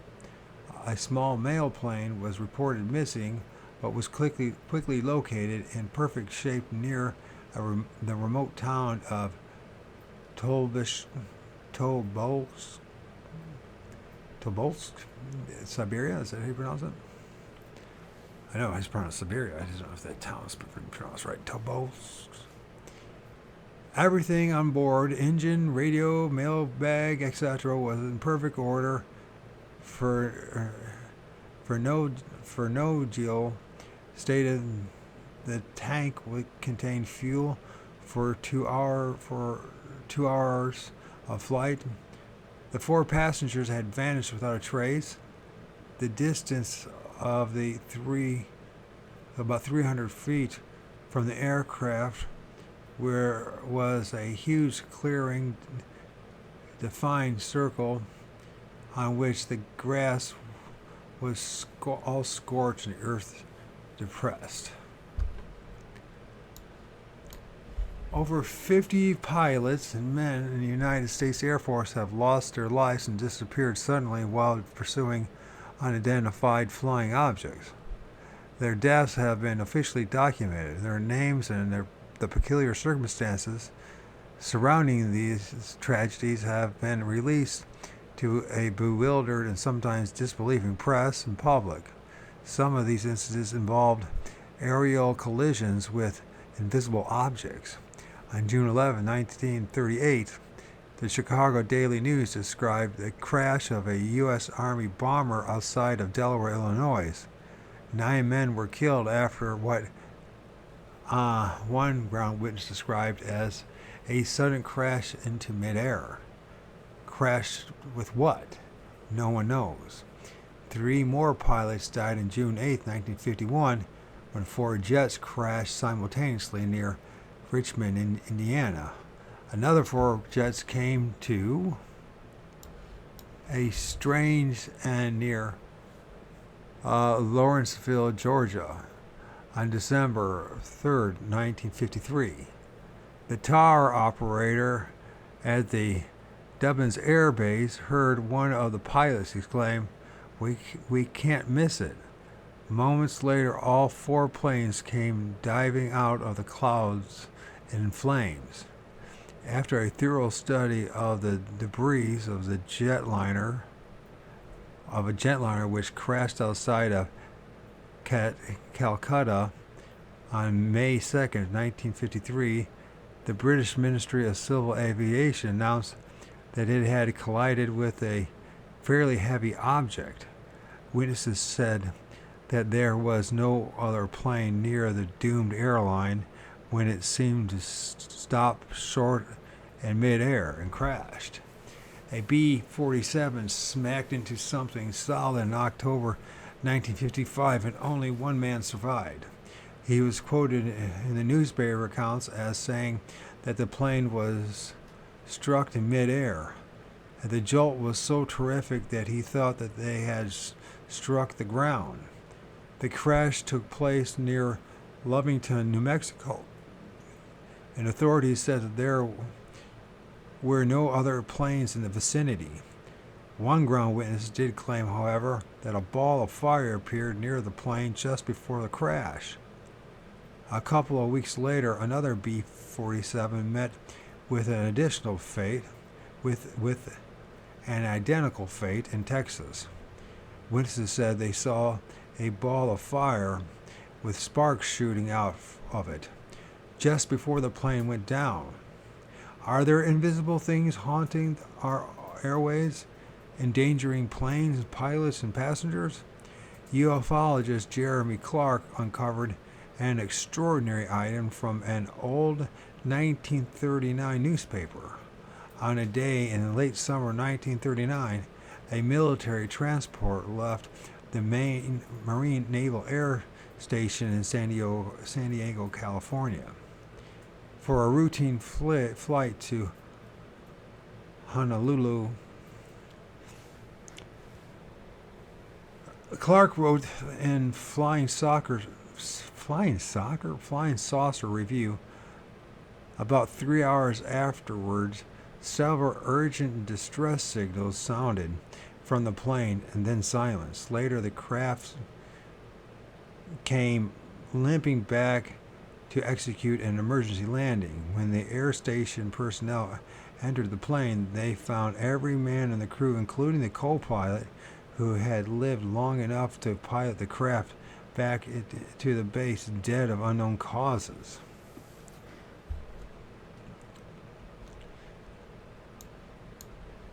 Each of the bodies carried large, gaping wounds, and the outside of the ship was similarly marked. Air station men who touched parts of the craft came down with mysterious skin infections. One of the most puzzling aspects of the whole affair was that the 40.45 automatic carried by the pilot and co-pilot as service pieces had been emptied, and the shells lay on the floor. A smell of rotten eggs pervaded the atmosphere inside the plane.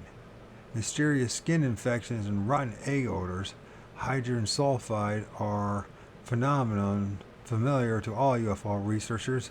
It would seem, and also those who deal with spirits, that the transport was attacked, apparently without provocation, by some sort of strange aerial intruder. Air Force records show that one of the first cases of an electromagnetic effect took place over Iwo Jima on August 28, 1949, when a C-46 engine failed as three of UFOs maneuvered around it. There's that three again, the number three. In those days, military men called UFOs Foo Fighters. The Foo Fighters baffled both Allied and Axis pilots over Germany and Japan in the final days of the war. Bomber crews were also reporting constant appearances of little green men who invaded their planes and caused all kinds of mischief. The press labeled them gremlins, and the popular conclusion was that the crews were merely hallucinating because of the high altitude and thin atmosphere. Since then, there have been thousands of little green men reports from all over the world. They are now an integral part of the flying saucer lore. People in Florida were also watching aircraft in the autumn of 1945. The common assumption being that the objects were some kind of new secret weapon. Then on December 5th, 1945, one of the most famous disappearances of aviation history occurred. 5 TBM aviator or torpedo bombers took off from Fort Lauderdale Naval Air Station on a routine training mission. 14 men were aboard. Although the weather was perfect, the flight soon ran into some kind of trouble. Radio contact with the base ended abruptly. A Martin, a Mariner flying boat carrier, a crew of 13, was sent up to find the missing Flight 19. 20 minutes after it took off, radio communication with it also ended abruptly. Altogether, 27 men and 6 planes completely disappeared a few miles off Florida's coast that afternoon. An extensive search by land, sea, and air was conducted for weeks afterwards.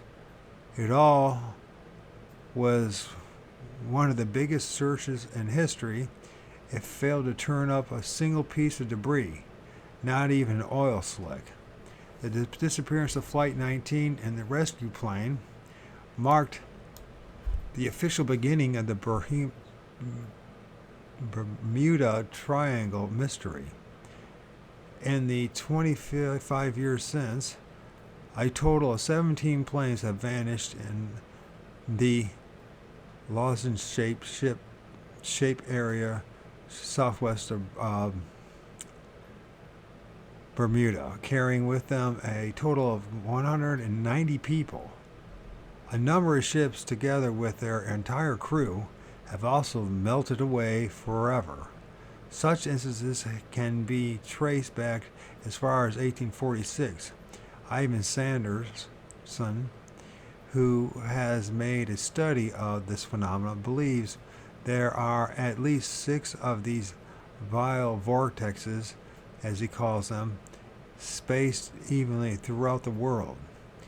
The Devil's Seas off the coast of Japan, for example, has swallowed up many ships that fishermen carefully sail around. The Navy took the disappearance of Flight 19 very seriously. In July of 1946, a group of Navy intelligence officers were ordered by President Truman to form an investigation body called the Central Intelligence Group. This was the forerunner of the CIA. In the spring of 1946, the CIG participated in a series of secret hearings in Washington. The wives and relatives of the missing men were flown to Washington to attend the meeting. Since then, most of these people have refused to discuss the subject at all. But one mother of a missing man did confide to a researcher, Art Ford, the famous disc jockey who has made a hobby investigating the Flight 19 case, that she believed her son was still alive somewhere, maybe in space.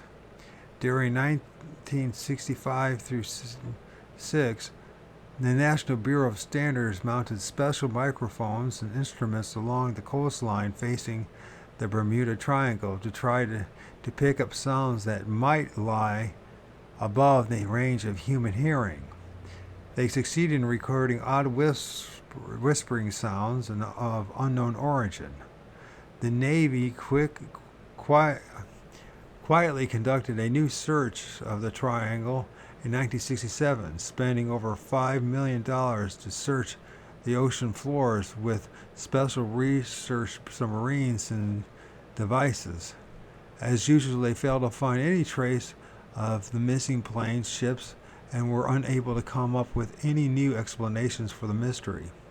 Sanders' cautious theory about the vile vortices, as expounding in his book Invisible Residence, is that these areas are plagued with magnetic and gravitational anomalies. Maybe the planes fell up. Instead of fell down, they fell up, huh?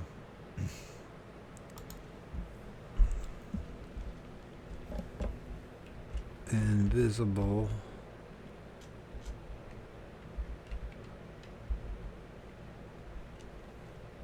resident.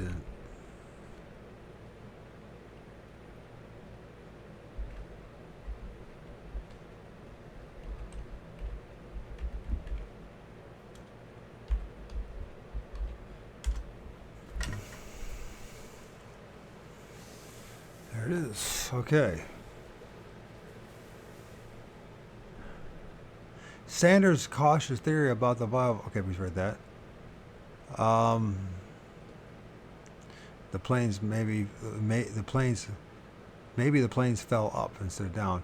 In summer 1970, a giant Soviet cargo plane carrying supplies to earthquake-stricken Peru disappeared south of Greenland. Planes from several countries searched the area for days and failed to find a trace of it.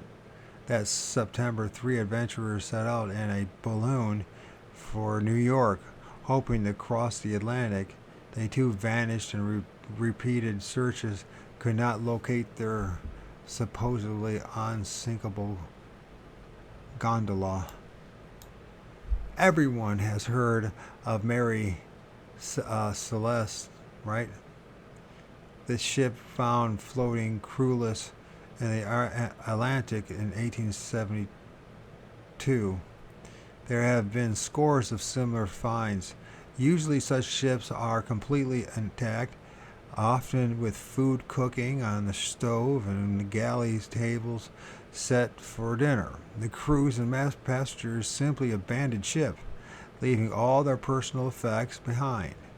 5 such ships were found adrift in the Bermuda Triangle during June through July 1969. In the spring of 1969, a British sailor named John Fairfax was crossing the Atlantic alone when he reportedly observed 2 brilliant lights on the horizon. They separated and flew higher into the sky. As he watched, fascinated, he claimed he entered a motionless trance-like state. It was more than just seeing them, he related afterwards. It was this force. It was as though they were saying to me, do you want to come with us? I was fighting it and saying back, no.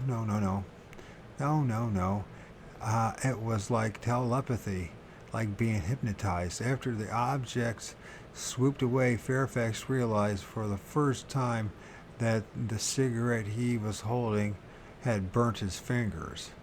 On June 1970, another ship drifted ashore at the island of Trinidad. It was Sat Philomena,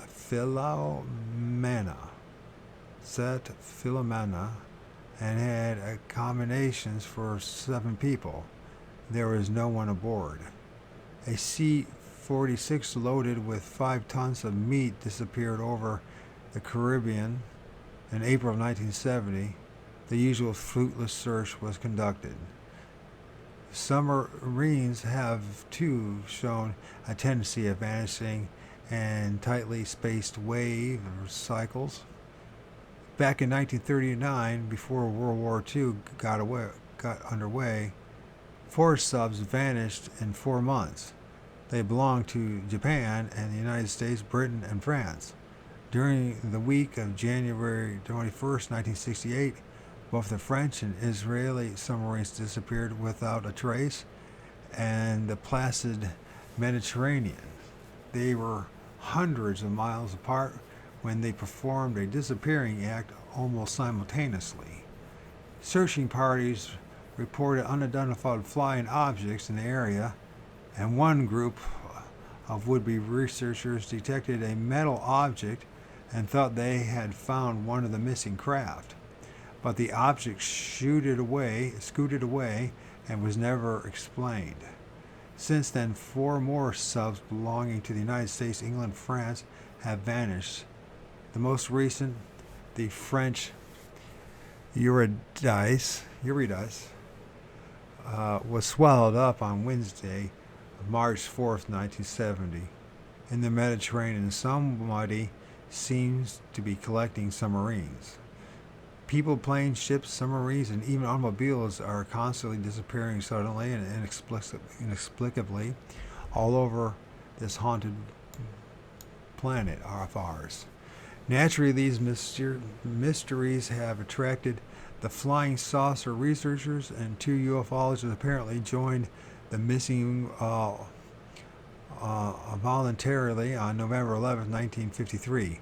Wilbur J. Wilkinson held a responsible position with the Hoffman Radio Corporation in Los Angeles, and according to his wife, had tape recordings of conversations with men from other planets who landed here in saucers. The den of his house was lined with UFO photos and weird symbols and formulations, supposedly passed along by little men from the planet Masser, who were preparing to invade Earth. Wilkinson's partner, Carl Huntrath, claimed to have information about landed saucers and talked his friend into renting an airplane so they could try to find it. They took off from Gardena, California airport with 3 hours supply of gasoline. That was the last anyone saw them. A widespread search failed to turn up either the plane or two men. At least one eyewitness claims to have seen a UFO-sized seize a plane in midair and carry it off. Eugene Metcalf of Paris, Illinois, has signed a notarized affidavit vowing that on Wednesday, March 9th, 1955, another Wednesday thing, he was watching a jet fighter shoot across the sky when suddenly a gigantic object shaped like a call bell descended over it. This object, Metcalf said, literally swallowed up the fast-moving jet as easy as a hawk would a chicken, and then disappeared upwards with its prey. A fighter and his pilot were reported missing in the region that day. In earlier times, the ultra-terrestrials established religions among men which, while they seemed benevolent, introduced a practice of making human sacrifices to the gods. This barbaric sacrificial rite was common throughout Europe, Asia, and the Pacific, and South America for thousands of years. Only the finest specimens of the tribe were accepted as for sacrifice. Beautiful young virgins and muscular young men. And most cultures, the victims volunteered. It was, in fact, a very high honor. They were feted before they were led to a holy place or the top of a pyramid. In some cultures, they were taken to a sacred island and left there. And they were always gone the next month or year when the tribe returned with new sacrificial victims. Physical sacrifice continued into biblical times and persisted in some cultures until only a few centuries ago. I think it's still going on today, to be honest with you. The brutal inquisitions of the Middle Ages claimed more millions of victims and included mass disappearances of people who were presumably hauled off to some dungeon never to be seen again. Robed and hooded men pounded on doors in the middle of the night and dragged away whole families. The record shows that ultra-terrestrials have a need for physical human beings. Once they were quite open in demanding specimens to serve that need. Times have changed, though, and their methods are more subtle. Thousands of people disappear annually without a trace, not counting the hundreds of thousands who are fleeing the law, creditors, and spouses. They once exploited the human race in the guise of benevolent gods living on hilltops. They now exploit us through the modern myths of extraterrestrial visitors from distant stars. Perhaps the planet Earth is nothing more than a gigantic farm, and we, unfortunately, are the crop. I think that's exactly what it is.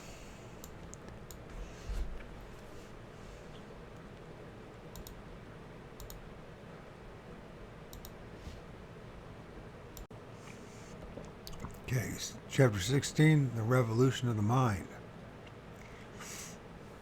The new man is living amongst us now. He is here. Adolf Hitler declared, "I have seen the new man. He is intrepid and cruel. I was afraid of him." Hitler's Germany was a phenomenon that will be studied by scholars for centuries to come. This mad genius created the ultimate secret society. He exhumed all the ancient symbols. The swastika was an old Oriental symbol, and gathered around him a fascinating assortment of perverts and, yes, black magicians. The skull and crossbones adorned in the uniforms of the dread Gestapo. A double lightning bolt was the symbol of the stormtroopers. Each man had a secretly tattooed out of sight under his armpit. Rioters at the Democratic Convention in Chicago in 1968 were puzzled when the Chicago police forced them to strip to the waist and raise their arms so that their armpits could be explored. Were the cops looking for SS agents? Hundreds of books about the Nazi movement have been written since World War II, many of them authored by uh, uh, intimates of Hitler and members of the Nazi inner circle. One recurrent theme is the literature in this literature is Hitler's mediumship and apparent demonic possession. His strange epileptic type fits were classic manifestations of possession. Dr. Achille Delmas wrote, "A person close to Hitler told me that he wakes up in the night screaming in convulsions. He calls for help and appears to be half paralyzed. He utters confused and unintelligible sounds, gasping as if on the point of suffocation. Often, when fully conscious, Hitler would suddenly cry out, 'He is here, there, in the corner.' He would point to an empty space and apparently seeing entities that no one else could see. Was it madness, or was Adolf Hitler haunted by even directed by ultra-terrestrials?" It is known that many men in Hitler's inner circle were members of the ancient Rosicrucian-style order Thule, a secret society that is supposed to have had its beginnings in Thule, Greenland, and ancient times. Himmler, Hess, and other prominent figures of the Nazi Party spoke privately of strange goals of creating a new order in which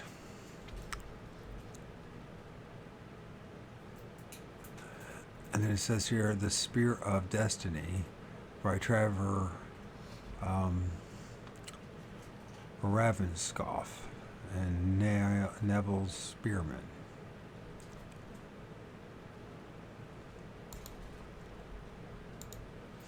The Spear of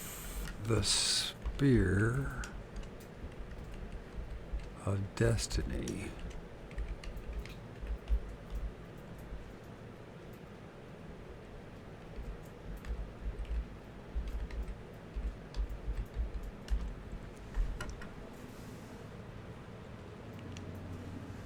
Okay.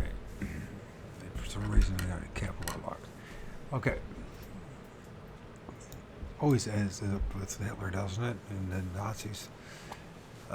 Masses would be robotized to serve this select inner circle, who in turn would serve undefined supernatural forces.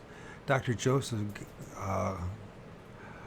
Goebbels, Hitler's brilliant minister of propaganda, won his PhD with a thesis on the spiritual and political undercurrents of the early Romantics. In 1925, he wrote, "I want to be an apostle and a preacher." He became instead an apostle of the strangest mesmeric little ex-corporal who set out to rule the world. Like his boss, Goebbels had an incredible sense of history and an ability to sway the minds of large groups of people. Hitler, it is said, had such imposing presence and such a brilliant, decisive, seemingly logical mind that when generals and officials barged into his office prepared to argue with him about issues and decisions, they left cowed and awed, convinced that he was the greatest man alive.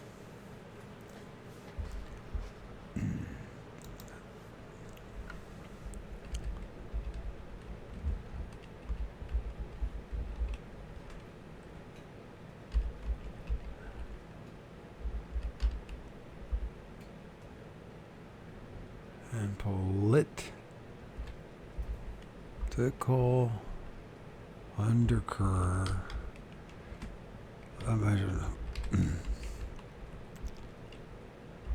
of the early romantics.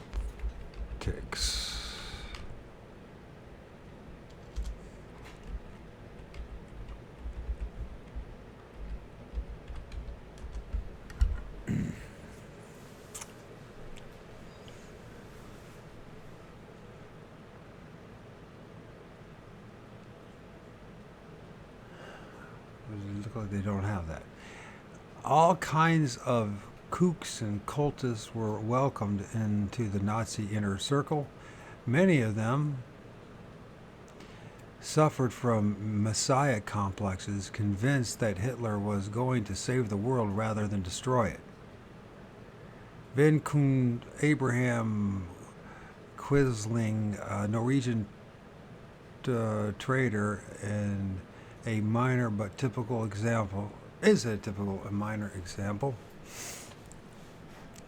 Quisling's father was a clergyman who had visited with angels and written books about them. In 1929, Quisling himself published about the manner that inhabited worlds outside of ours and the significance caused by it to our philosophy of life. Later, he wrote another massive book called Universalism, which summarized his cosmology and outlined a new religion. He founded the Norwegian Nazi Party in 1933 and served as premier during the German occupation of Norway. After virtually handing the country to Hitler on a platter, he was executed at the end of the war.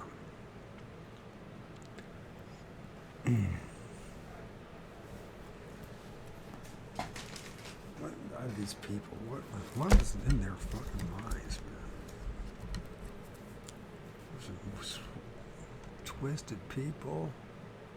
And I swear to God that whatever these people are worshiping in these Abraham face causes a lot of this madness. What is this entity, that this being, this demonic force that they're worshiping? After Quisling was in prison in 1949, he was convinced that he would have been able to reach the acme of all sections of art and science.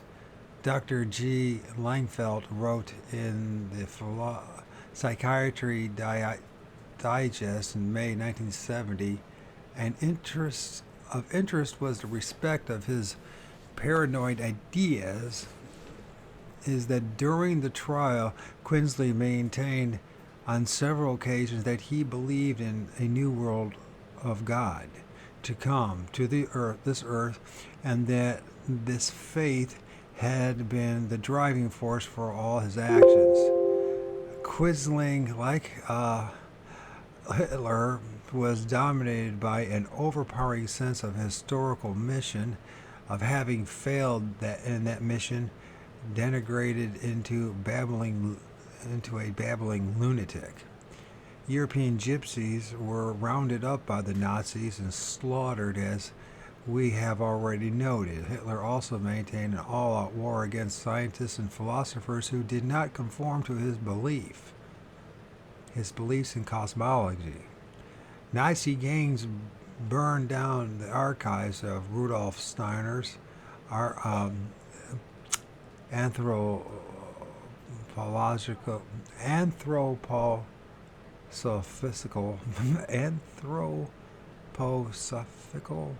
anthroposophical society, and attempted to wipe out his life work.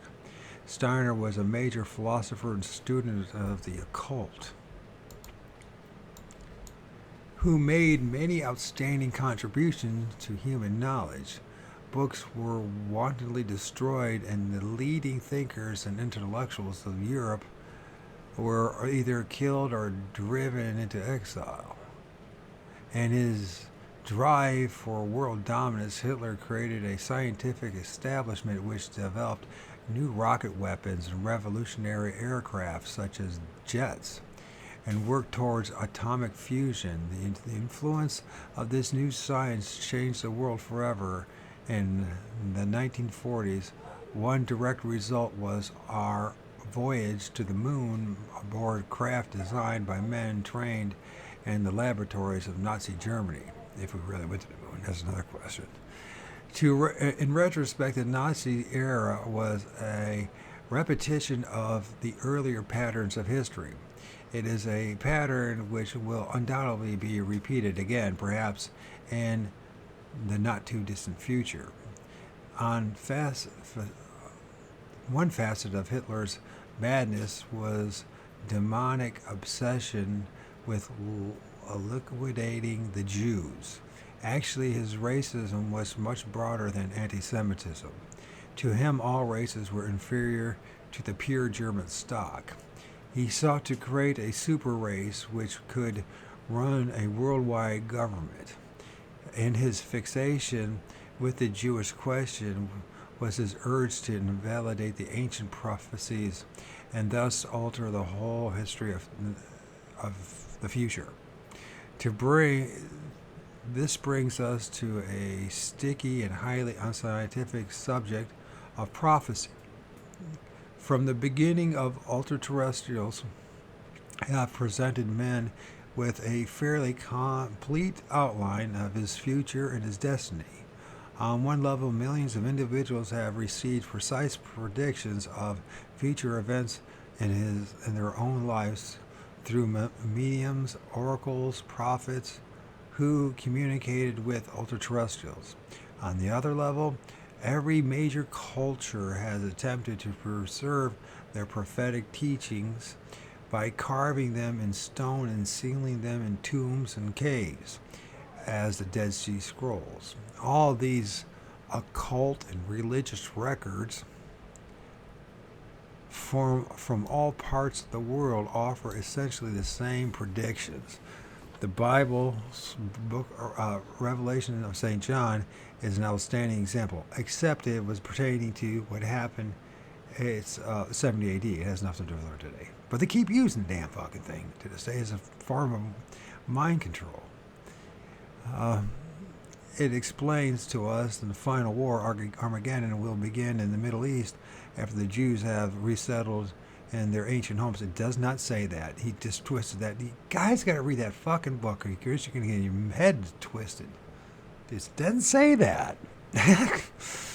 Obviously, if Hitler's evil crusade had succeeded, Israel would never have been created. In fact, it's quite clear that the World War II and World War I, and part of the reasons why, was to create the state of Israel. But that's another story. Nostradamus, a French physician in the 16th century, composed many verses which have since proved to be precise predictions of events which came centuries after his death. He even describes the rise and fall of Napoleon. One of his most quoted prophecies is the complete prophecies of Nostradamus, but I don't want to hear about it because not a single one of those things ever came true. The year 1899, 7 months. A great king of terror will come from the skies. Around this time, Mars reign for the good cause. Well, that never did happen. Oriental armies, so they abused the Book of Revelation, which has nothing to do with us. It makes it very clear to the 7 churches of Asia. Something that's going to come shortly, was going to pass during John's lifetime. It's supposed to be about the destruction of Jerusalem and the temple in 70 AD, which most likely was actually written after the fact. Like all prophecies, they all seem to be written after the fact. And Nostradamus' prophecies are so worthless, and not a single one of them ever came true. This is part of the point here, though. A very important part about this prophecy stuff, and how it is so sinister. If any of it ever comes true, Oriental armies will sweep across the world, according to many of these prophets. Even the Hopi Indians have a tradition of a great hordes will invade North America from the Orient. And the number 666, which is about Nero, is stressed in the Bible and many other works. Invert it and you will have 999. And of course, it's supposed to be 1999, which didn't happen. So the Bible, everything that, every single, how many thousands and thousands of times have one twisted mind after another predicting the end of the world through the use of the Bible, only to be wrong? How many times this year alone is the world supposed to end or the second coming supposed to happen and it never happened? The Bible states repeatedly that all kinds of wonders will appear in the sky before the end comes. Man has been warned to be wary of false prophets and not to go into the desert to meet them. Scores of modern UFO contactees have had their encounters in remote desert areas. And by the way, Jesus warns about that, doesn't he? He warns if that happens, not to follow that person, not to follow him. And guess who showed up? John, not John, Paul. And what did he have? He had a vision where? In the desert. All religions promise that the end of mankind will come suddenly, like the thief in the night. Some refer to the event as the second coming, which already happened around 70 AD. Although no one ever saw it and no one can document it, but that's what is supposed to happen. Because Jesus said it was going to happen in his generation, along with his apostles. You can't get around that unless you just refuse to read a book like a book. The reappearance of Christ and the harvest, the Hopis call it the purification, to take place, to take the sting out of this threat, and the destruction of all humanity must be regarded as a threat. Religious interpreters have presented it as a step upwards towards immortality of the individual soul. But if science is on the right track, if the soul is merely an extension of some giant energy field in the sky, then the process is more in line with the moon food concept of the Oriental philosophers. Withdrawal of these extensions and controls of supermind of the cosmos would mean that the individual would be absorbed into it and cease to exist as a separate physical unit. Ego, personality, and memory, being properties of the physical body, would be left behind. There are two fundamental forms of religion. One, the worship of elementals and supernatural manifestations, already discussed. And two, the awareness of and submission to the supermind of the cosmos. The cosmic consciousness. Buddhism is the best example of the latter. The former concentrates on worshiping manifestations, while the latter is devoted to the understanding of the whole. We are witnessing a worldwide phenomenon today, mass illumination of millions of people, particularly young, under 30 men and women in all walks of life. This process is quite well understood, but never openly discussed in the mass media. And in 1900, a Canadian psychiatrist, Dr. Maurice Buck, published the first important study of the subject, cosmic consciousness. Illumination is basically a sudden, overwhelming insight into the whole structure of the cosmos and man's relationship to it. Suddenly, for a few brief seconds, the precipitant understands everything with incredible clarity and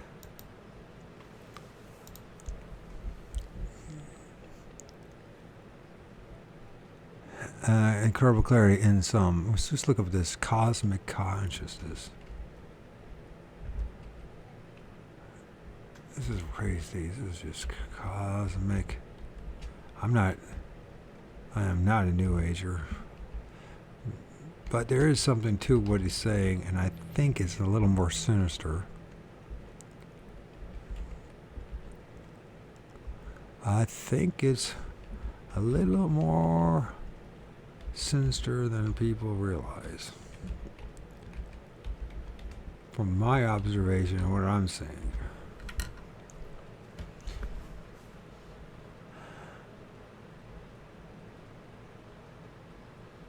I think you forgot to put Richard in front of it. Okay.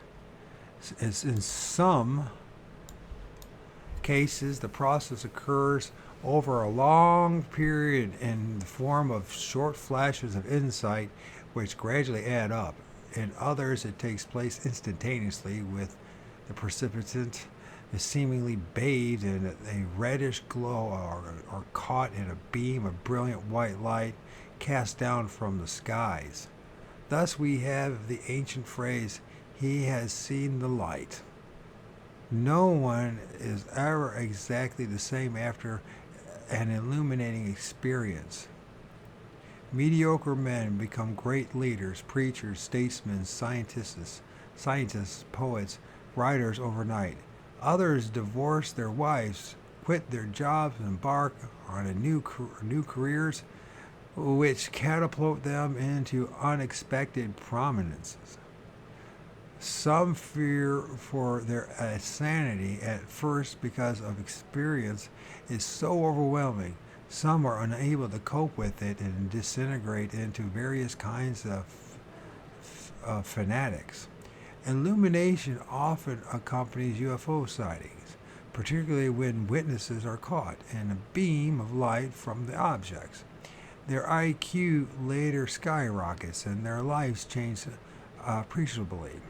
But as in all aspects of the general phenomenon, there seems to be other forces imitating this process and producing false illuminism.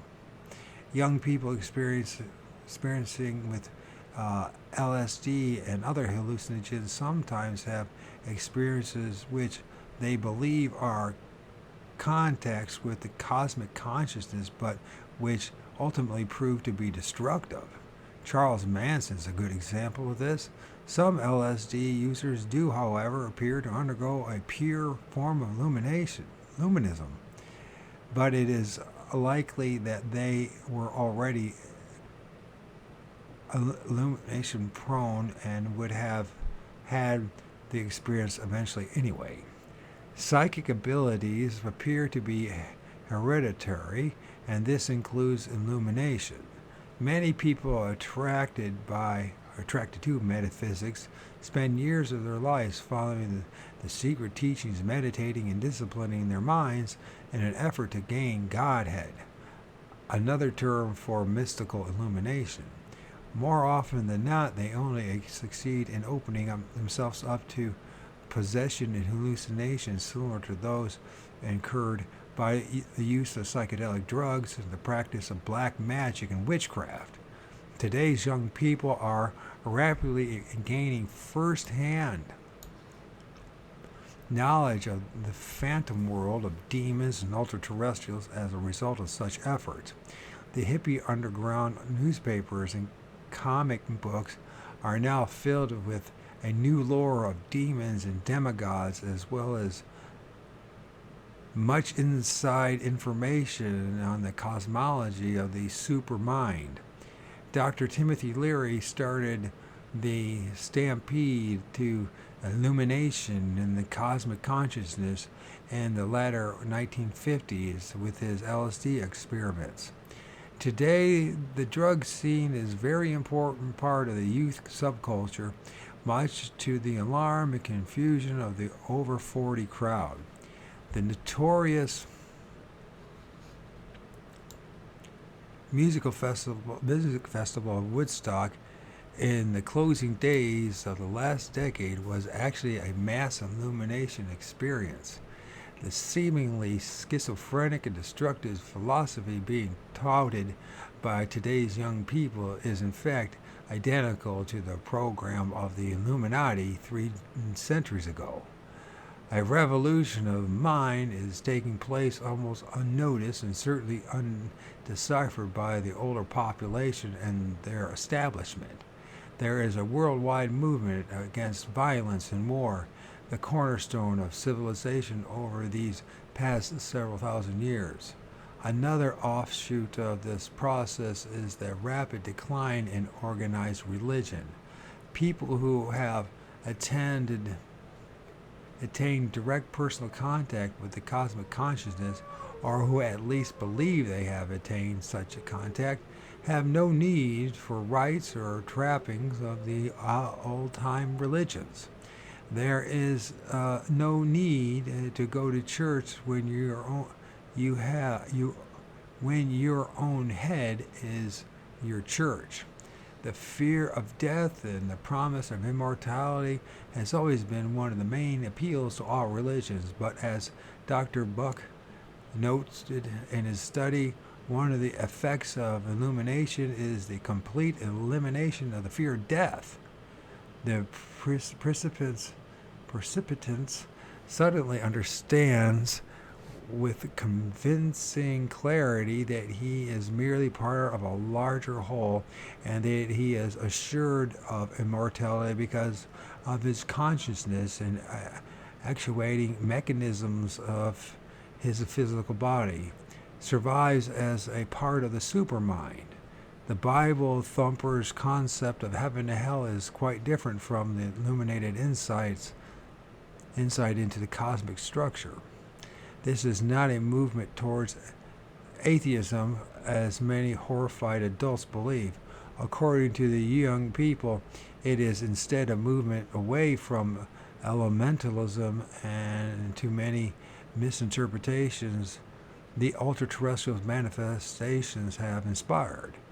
Within a few years, many of our present orthodox beliefs may seem as archaic and ridiculous as the belief in Zeus.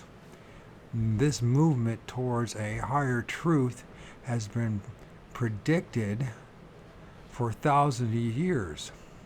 In the Catholic lore, the last pope will be an apostate who will supervise the decline of the church. He will be named Peter, as was in the first pope. A prophecy states that the final pope before Peter will be assassinated. In 1967, the Vatican removed the throne of St. Peter from the basement, dusted it off, and put it on display for the first time in centuries. And it got the upside down cross now, doesn't it? The death, life, and effects of Moses, Christ, and others were predicted well in advance. And in these times, we have been subjected to a new series of prophecies which extends beyond the earlier prophecies describing the days before Armageddon and the ultimate harvest, which is a pile of bullshit. John Dixon and several other seers claim that the Antichrist was born somewhere in the Middle East on February 5th, 1962. He will, they say, rise up and attack the huge following. And remember, he said in the beginning of his book, he's bringing this up. This is being believes in it. The huge following in the 1980s, and he says he's agnostic, and will lead a large segment of humanity into the crisis-filled 1990s. Now it's 2023, so getting late here. We're kind of missing the boat again. There was a massive conjunction of planets on February 5th, 1962, and the Oriental astrologers caused considerable excitement with their claims that the world would come to an end on that day. Arthur C. Clarke, the British scientist, studied the UFO phenomena in the early 1950s and summarized his findings in 1953 in the form of an astonishing novel, Childhood Ends. He visualized the flying saucer as part of the psychic system of our environment, peopled by giant winged beings remarkably similar to the strange Mothman allegedly seen by hundreds of people in Ohio Valley during the 1960s and 1967.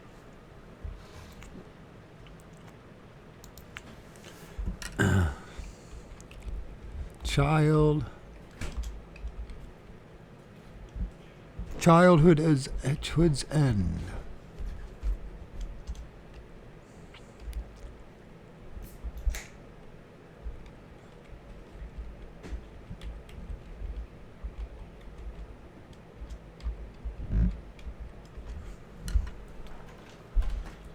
What are you doing, Chase? How many pops have you had today?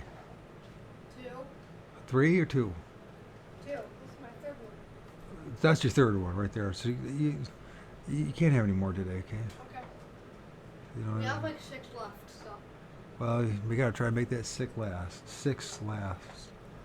I gotta learn how to speak one of these days. I gotta learn how to do it. Anyways, he visualized a flying saucer as part of the psychic system of our environment, peopled by giant winged. Okay, we talked about this. Winged beings remarkably similar to the strange Mothman allegedly seen by hundreds of people in Ohio Valley during 1966 through 1967. He described the last generation of children endowed with heightened psychic abilities and a total cosmic consciousness. We've heard this for generations, and it's been going on. You see it all over the internet, and none of this has happened. While the overlords silently watch from their flying saucers, the final generation suddenly merges into a single vast unit of energy and ascends to join the supermind of the cosmos. Their development is completed. They have reached the climatic stage of the cosmic evolution, a form of intelligent energy which no longer needs the physical shell on all of its accoutrements. Close observers of today's youth subculture, from Dr. Leary to R. Buckminster Fuller, detect a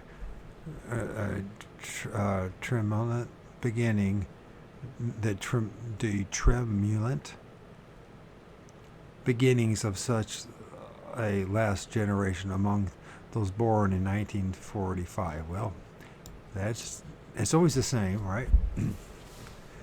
No, the only thing that's happening is we're just advancing in certain fields of science, and that nothing else has changed. We're more disconnected from this creation than ever. We're more disconnected from the creator of the cosmos than ever. Just a whole bunch of bullshit artists out there just bullshitting each other. As we have came of age in the 1960s, the whole new cycle began. The Beatles really got the ball rolling with the culture of people that is still continuing. Fantastic changes in political and occult belief have occurred almost overnight. Anyone who reads the daily newspapers can see that we are heading at breakneck speed into a new society with a whole new set of values. If the present trends continue, the decade of the 1970s will be filled with violence and confusion as their destruction takes place on every level of society. Well, you missed that one, bro. The process is visible behind the Iron Curtain and in China also. The year 1948 really marked the beginning of this massive collective overhaul of our planet. We now seem to be in the final stages of something of cosmic proportions. In order to play out the prophesied game, the ultra-terrestrials will need to create a new Hitler, the man who will confront him and hopefully defeat him are men who will confront him and hopefully defeat him are presently sitting on floors in Greenwich Village, Paris. Greenwich Village, Paris, in Hong Kong. Stoned on pot and tripping out on LSD. At least 2 American presidents, Abraham Lincoln and John F. Kennedy, showed all the signs of having undergone illumination.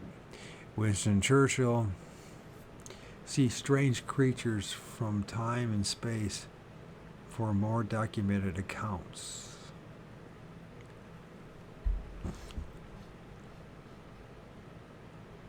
Let me write that down. Strange, or type it down. Strange creatures from time and space. Did I spell it right? I put time. It's supposed to be M, not an N.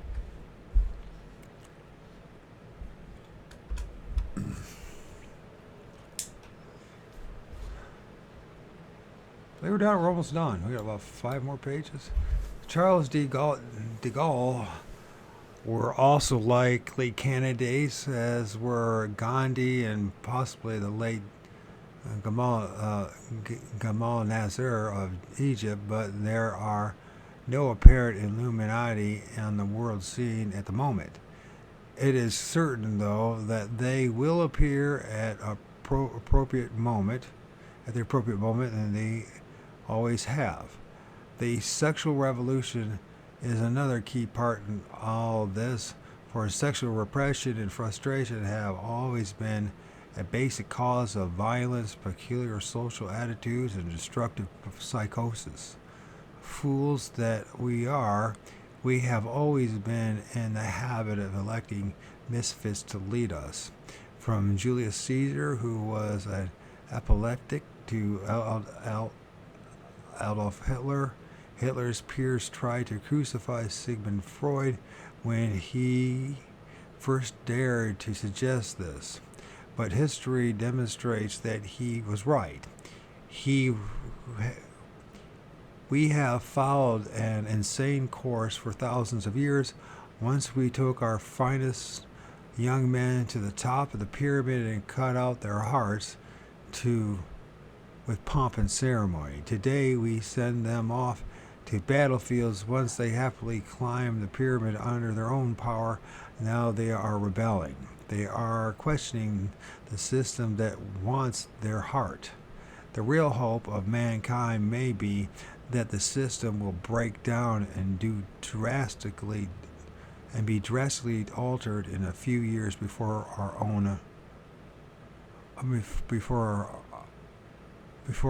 unknown. Arab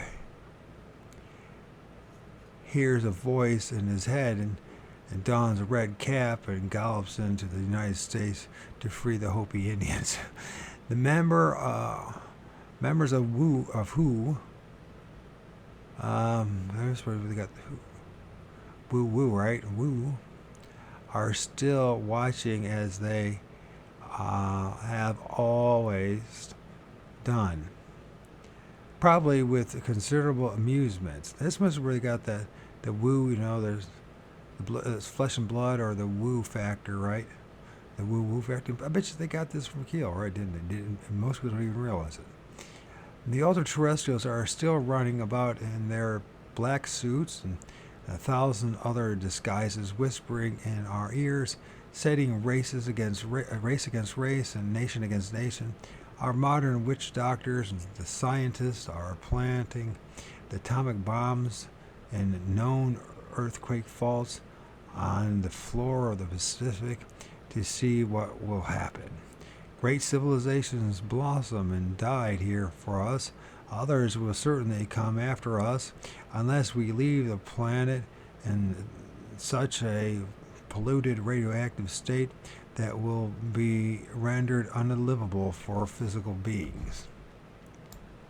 But even then, we will have left our imprint behind. Thousands of years from now, real visitors from some distant star may enter our solar system. They may stand upon our barren moon and look down at the burnt-out cinder that was once Earth, and they may find a metal plate among the craters. It will puzzle their scientists because obviously the moon is uninhabitable and has never been settled, and the plate will be just another erratic from their museum. For their museum, they will forget about it and never try to decipher the cryptic lettering. The lettering that states we came in peace for all mankind.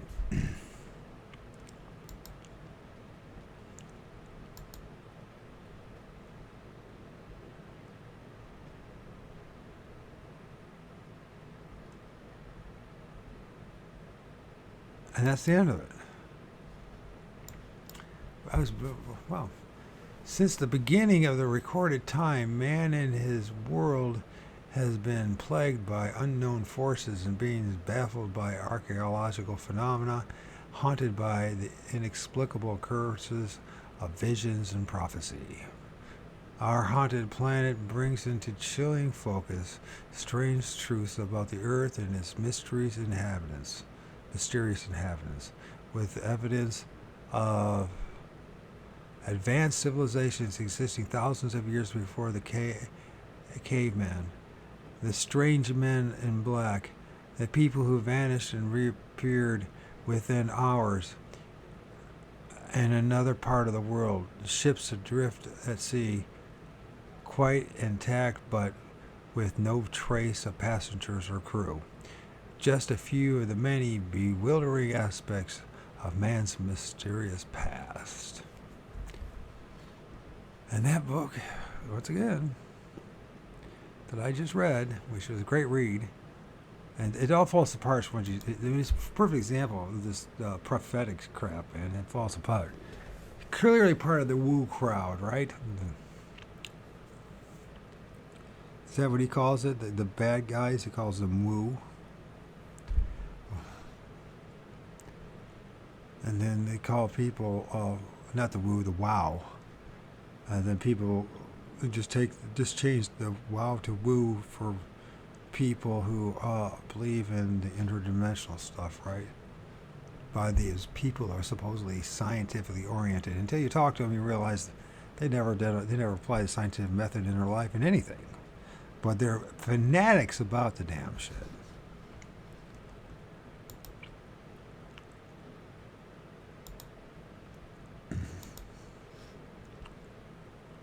If you're going to try, go all the way. Otherwise, don't even start. If you're going to try, go all the way. This could mean losing girlfriends, wives, relatives, jobs, and maybe your mind.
Don't change.